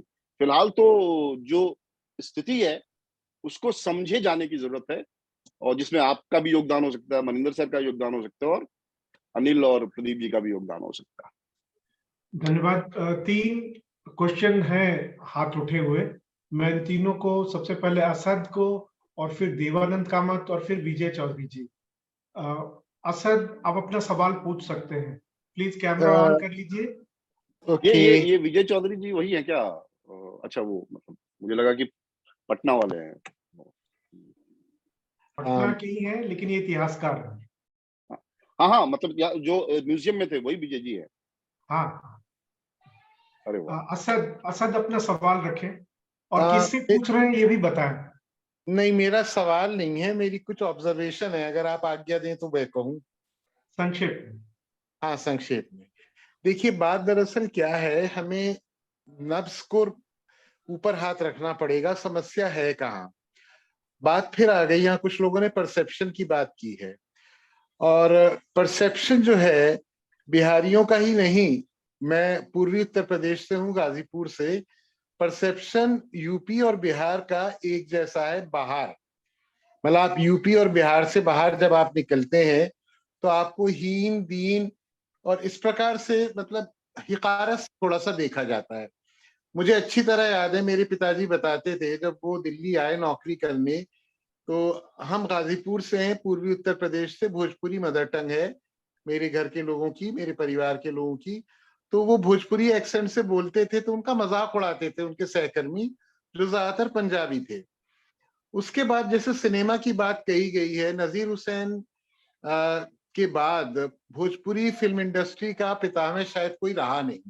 हालांकि उसको थोड़ा बहुत भरने की कोशिश जरूर की प्रकाश झा ने, परंतु मेरा अपना ये विचार है कि जी सर, प्रकाश झा जो थे, प्रकाश झा जो है वो थोड़ा सा भटक गए, वही आर्ट और कमर्शियल सिनेमा के बीच में एक संतुलन बनाने के चक्कर में।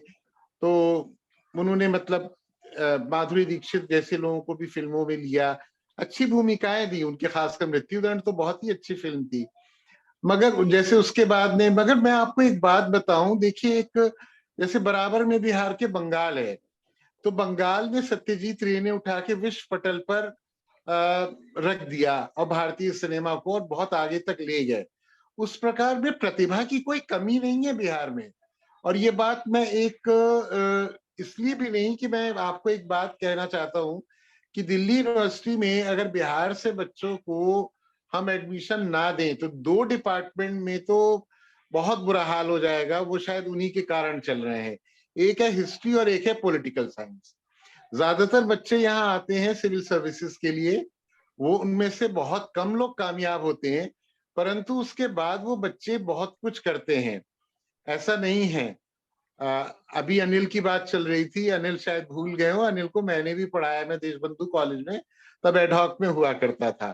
तो अनिल की आज मुझे भाई नई सिरे से भाई प्रतिभा का पता चला। तो एक तो ये चीज है, एक तो मार्केटिंग है। हम लोग बेसिकली भोले भाले लोग होते हैं, सीधे साधे लोग होते हैं, हम स्ट्रीट स्मार्ट लोग नहीं है। ना हमें शो ऑफ करना आता है, ना हमें अपने आप को आगे बढ़ाना आता है, और ना ही कोई हमारे पर हाथ रखने को तैयार है। तो ये मेरे ख्याल से कुछ एक बातें हैं जो मेरे विचार से, जिन पर हमको विचार अवश्य करना चाहिए। Thank you so much. Dewanand ji नमस्ते सर। बोलिए, कैमरा ऑन कर लीजिए। हाँ सर, मेरा सवाल तो जवाब तो अनिल सर ने दे दिया, फिर भी मैं रखना चाहूंगा। मेरा सवाल नहीं, मतलब कि एक वो फंडिंग, प्लेटफॉर्म और ओरिजिनलिटी को लेकर ही है। एक फिल्म आई थी मिथिला में ही, मिथिला मखान करके, तो 2016 में उसको जो है नेशनल अवार्ड में मिला था, लेकिन उसको प्लेटफॉर्म पे लाने के लिए जो है 3 से 4 साल उसको, मतलब कि आम जनता तक पहुंचाने में 3 से 4 साल लगे। जब मैं मिथिला उनके, मखान में मैंने गाने लिखे थे सर। अच्छा अच्छा अच्छा उस फिल्म में गाना लिखा था मैंने। अच्छा, ठीक है। तो सर वो ऐसा है कि फिर उनका डायरेक्टर जो या प्रोड्यूसर नितिन चंद्रा, उनका मैं सुन रहा था, तो उनको बोला था कि जब वो प्लेटफॉर्म से बात करने के लिए गए ओटीटी पे या जो भी, तो उनको जो बोला गया कि आपकी फिल्म में क्या है, ऐसा क्या है, तो आप मुझे बताइए। तो उन्होंने बोला था कि नेशनल अवार्ड है मेरे पास, जो भी है। उन्होंने ये ऐसे तरीके की बात की, तो ओरिजिनलिटी तो थी उस फिल्म में, जैसे कि हमने देखा है। लेकिन फिर उसको लाने में फिर उसके कहीं प्लेटफॉर्म नहीं मिला, तो उसकी क्राउड फंडिंग करी गई थी। तो मतलब कि क्राउड फंडिंग से जो है उसकी शुरुआत करी गई थी। तो मैं ये कहना चाह रहा हूँ कि अगर हम यूट्यूब जैसे प्लेटफॉर्म का यूज करें, तो बड़ी बजट के फिल्मों में या 2 से 3 घंटे की जो फिल्में होती है, उसमें प्लेटफॉर्म का जो इशू है उसे हम कैसे वो टैकल करेंगे या उसको कैसे सुलझाएंगे, इसी के आसपास जो है मेरा ये सवाल। इसमें बहुत सारी चीजें, तो आप इस पे थोड़ा सा बता देंगे तो थोड़ा, बस यही है मेरा सवाल। देखिए, इसके बारे में अनिल जी ज्यादा आपको अच्छे से बताएंगे। 2 चीजें मैं बताऊंगा। भाषा का सवाल बहुत ज्यादा इसलिए मैं नहीं मानता हूँ, क्योंकि अगर ऐसा होता तो एक फिल्म मेकर है अचल मिश्रा, उनकी फिल्म जो है कांस में गई, मैं पूरी दुनिया में बहुत धूम मचाई, मैथिली की फिल्म थी। अभी धुइन जो है वो मूवी पे है। वो प्लेटफॉर्म बहुत बड़ा, मतलब विश्वसनीय प्लेटफॉर्म है सिनेमा का, अच्छी फिल्मों का। अब ये बड़ा पर्सनल मामला है कि आपका कोई प्रोजेक्ट जो है वो किसी ओटीटी प्लेटफॉर्म पे अगर नहीं आ पा रहा है, तो दोस्त जो है वो भाषाओं पे मर दे, इलाका पे मर दे, और उस पूरे टेरिटरी पे मर दे, है ना। वो कई बार बहुत सारी चीजें वर्क करती हैं। बाकी अनिल जी आप बताइए। बेसिकली देखिए देव साहब, क्या है कि कोई भी अच्छी चीज को आप कोई भी जो है थोड़ी देर के लिए होल्ड कर सकता है, रोक सकता है, लेकिन उसको हमेशा के लिए जो है तो दबाया नहीं जा सकता है। जैसे आपने वो मैथिल मखाना की बात करी, अल्टीमेटली वो रिलीज हुई और अल्टीमेटली जो है सर लोगों ने उसको सराहा और अच्छा लगा। मेरा सिर्फ इतना कहना है कि हम कंटेंट पे काम करते हैं, अगर हम ओरिजिनल चीजों को लेके आते हैं तो उसको कोई रोक नहीं सकता है। और मैं इसलिए बोल रहा हूँ कि this is the golden time of film making और सीरीज और जो भी है, जो भी इस इंडस्ट्री में काम करना चाहते हैं, वो इसलिए कह रहा हूँ कि सिर्फ प्लेटफॉर्म ही नहीं, अगर प्लेटफॉर्म आपके पास नहीं है तो सोशल मीडिया ओपन है आपके लिए। हम अगर आप ये कहें कि गिने चुने, सिर्फ इसकी प्लेटफॉर्म की बात नहीं है कि नेटफ्लिक्स है, अमेजोन है, या इस पे नहीं होता है तो कैसे क्या होगा। इसके अलावा मेरे पास सिर्फ 250 OTT का जो है सर एड्रेस और फोन नंबर है, जहां पे हम अपनी चीज को ले जाके बात कर सकते हैं।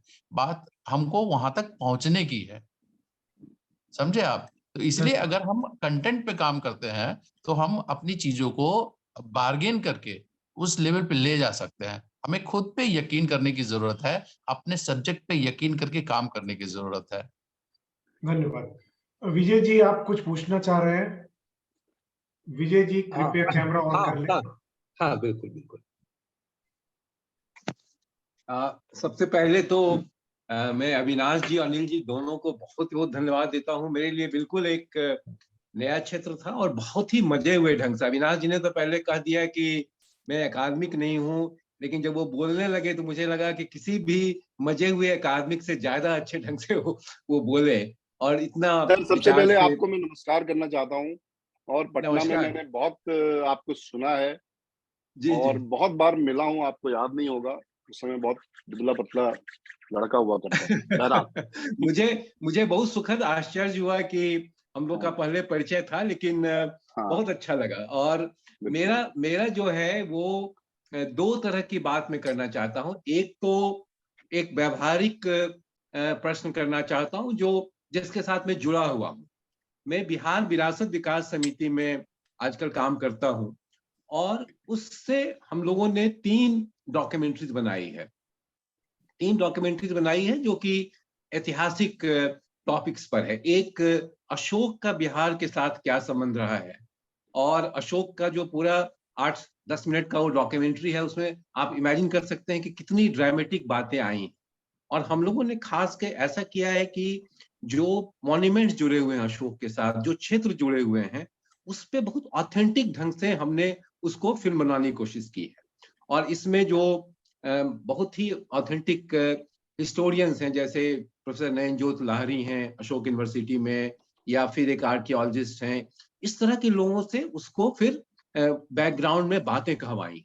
तो एक जो ऑथेंटिसिटी होती है हिस्ट्री की, वो उस डॉक्यूमेंट्री में आया है। इसी तरह से हम लोगों ने प्राचीन बिहार का जो पूरा शिक्षा का है, नालंदा का, विक्रमशील का, और अभी मेरे निर्देशन में एक उत्खनन हो रहा है जिसमें हम लोगों ने एक बुद्धिस्ट मॉनेस्ट्री तेल्हारा है, वहां हम लोगों ने निकाला है, करीब 1500 साल पहले का मॉनेस्ट्री, तो उसके आर्टिफैक्ट्स को दिखलाया है।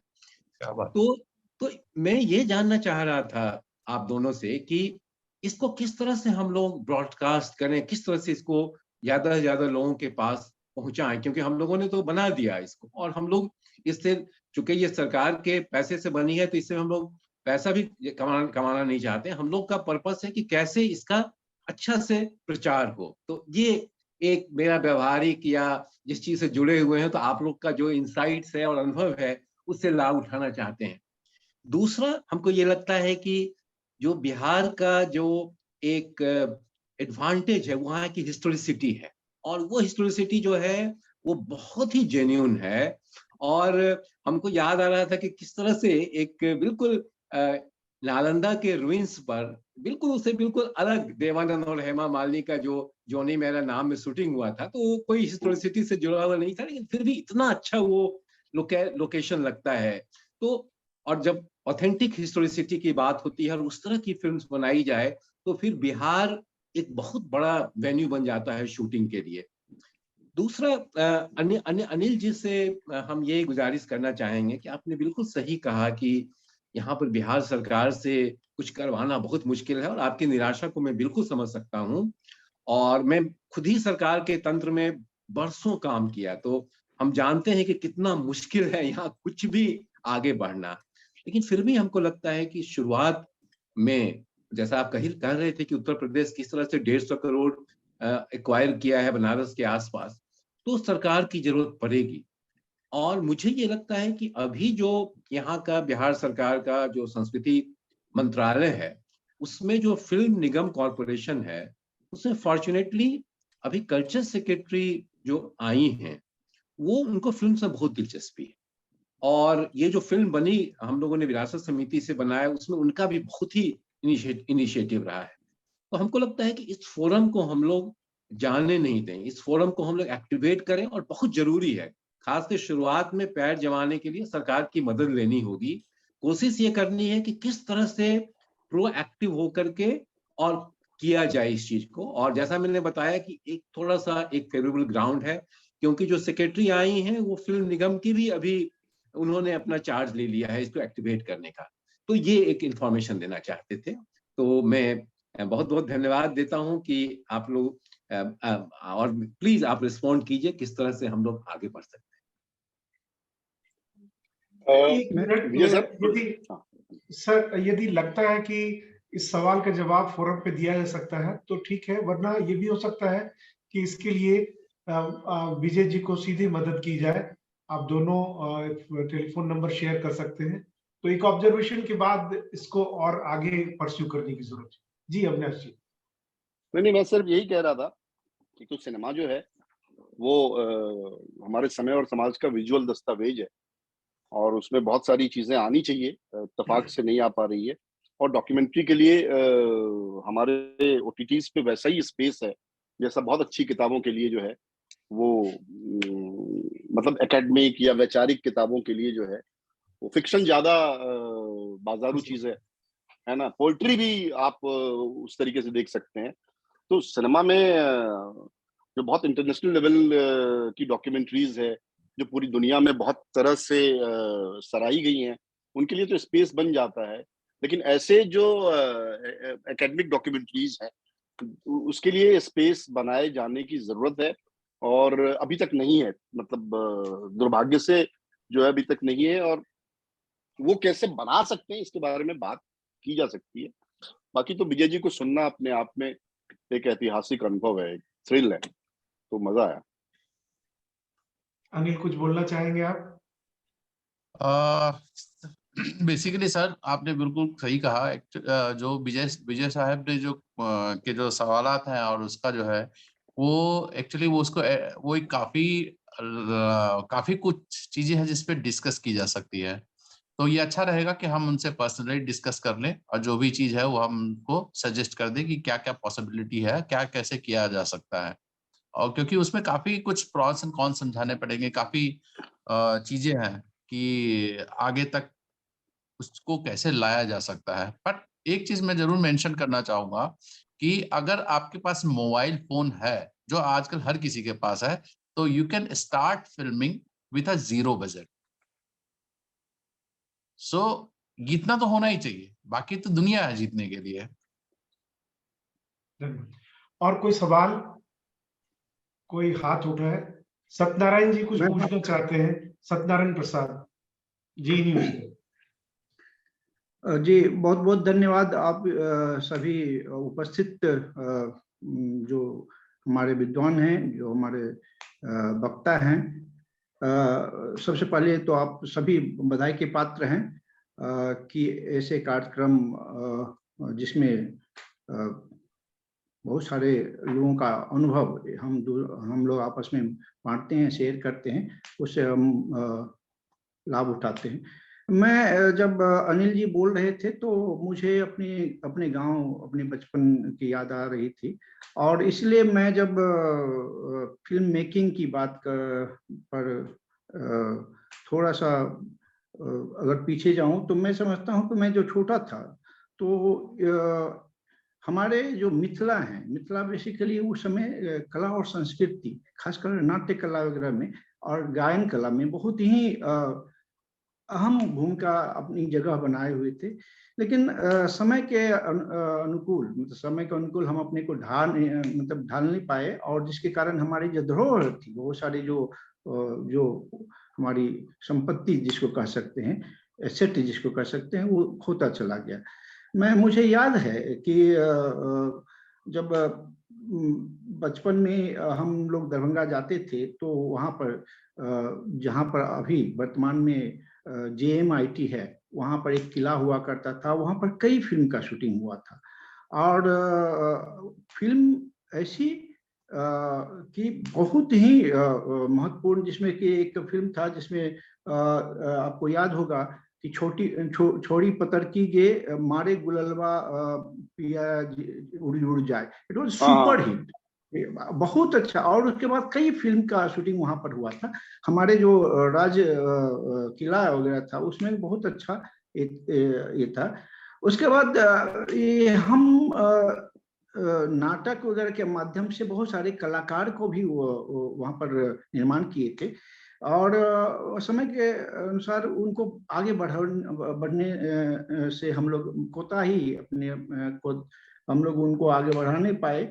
हमको याद आ रहा है कि बिहार की फिल्म जैसा कि हम लोग शुरू में जिस तरह गंगा मैया तो है पीरी चढ़ाई हो, वो गाना ही नहीं बल्कि फिल्म भी बहुत अच्छी थी।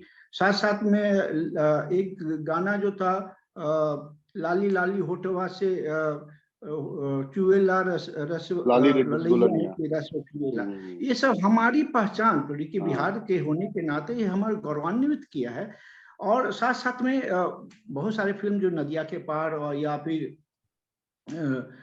बहुत सारी फिल्म जो बनी वो बहुत सारे बिहार से, वहाँ के वातावरण या वहाँ के कल्चर से प्रभावित थे। और खास करके जब हम फिल्म के लिरिक्स को देखते हैं, गाने को देखते हैं, तो एक बहुत पुरानी फिल्म है जिसमें एक गाना है कि दुआ चाहता हूँ और क्या हूँ क्या दुआ चाहता हूँ, ये गाना है जो लिरिक्स आपको याद होगा कि तेरी कुछ ऐसा है। लेकिन उसका हम जो मैथिली जो उसका बैकग्राउंड है, जो हम बचपन से गाना गा रहे थे और विद्यापति का वो कविता है, उसका तर्ज इस तरह था कि पिया मोर बालक हम तरुणी गे। अब इस गाने को आप समझ सकते हैं कि कौन फेमस फिल्म बनी। हाँ, और उस पर ये गाना तेरे प्यार का आसरा चाहता हूँ, वफा कर रहा हूँ, वफा चाहता हूँ, बालक। ये बेसिकली मैं एक उदाहरण स्वरूप देना चाह रहा था कि ये हमारी जो भूमिका रही है फिल्म इंडस्ट्री में, किस तरह हम लोग इंटरवेन किए, किस तरह हम अपना प्रभाव डाले हैं, लेकिन उन सारी चीजों को हम लोग भूल रहे हैं। और खास करके ये इसलिए हुआ क्योंकि हम जो लोक संगीत है, लोक कला है, उसको बहुत ज्यादा तरजीह नहीं दी। हम बाद में ग्लोबलाइजेशन और प्राइवेटाइजेशन लिबरलाइजेशन की बात तो बाद में करेंगे, लेकिन शुरू में हम इससे हटने लगे थे, और जिसके कारण बहुत सारे जो लोग, एक तरफ जो बहुत सारे नाटककार थे जैसे हबी तनवीर, जो लोक की आम समस्या पर नाटक बना रहे थे, और उनके कलाकार भी वही होते थे जो मजदूर क्लास के किसान लोग होते थे, और वो अच्छा कर रहे थे और बहुत अच्छा मतलब हमारे सिनेमा के को एक पृष्ठभूमि दे रहे थे, प्लेटफॉर्म दे रहे थे। हम उसको छोड़ रहे थे, जैसे कि अल्लाह रुदल है, या फिर जो बहुत सारे रात में लोग मजदूर क्लास के लोग नाटक देखते हैं, सबको छोड़ते गए। और ऐसा समाज में ये है कि मतलब ये लोग बहुत निम्न वर्ग के लोगों का कला है, इसलिए इसको अपनाया नहीं जाएगा, जिसके कारण है कि ना हम उधर पा पाए ना इधर पा पाए। जिसके कारण हम लोग को यह सोचना पड़ेगा कि उन सारे धरोहर को, मैं जानता हूं कि मैं जहां से आता हूं वहां पर हमारे गांव के जो प्रोफेसर प्रदीप कांत चौधरी हैं, पिंडारू चेक अपने एक उदाहरण हुआ करता था। वहां पर इतना नाटक, इतने संगीत, इतने बहुत सारी चीज हुआ करते थे, पॉलिटिकल एक्टिविटीज भी हुआ करते थे, लेकिन समय के अनुसार वो अपने आप को नहीं ढाल पाए। मैं जहाँ से मेरा मामा का गांव है, वहां पर आनंदपुर, शहरा आनंदपुर, और कई वो नाटक हम बचपन में याद है कि किस तरह मैथिली नाटक हुआ करता था। वहां के नाटककार अपने आप में, हाँ, तो मैं यही कहना चाहता हूं कि जब तक हम लोग अपने जड़ से नहीं जुड़ेंगे और वह फिर हम आगे नहीं बढ़, हमारी पहचान अपना जड़ है।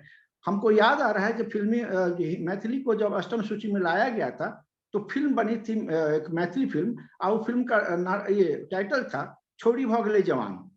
तो इस तरह का अश्लीलता अगर मैथिली फिल्म में भी या फिर बिहार के किसी भी फिल्म में, बेचारा ये जो क्या बोलते हैं भोजपुरी फिल्म है, इसी का मारा है।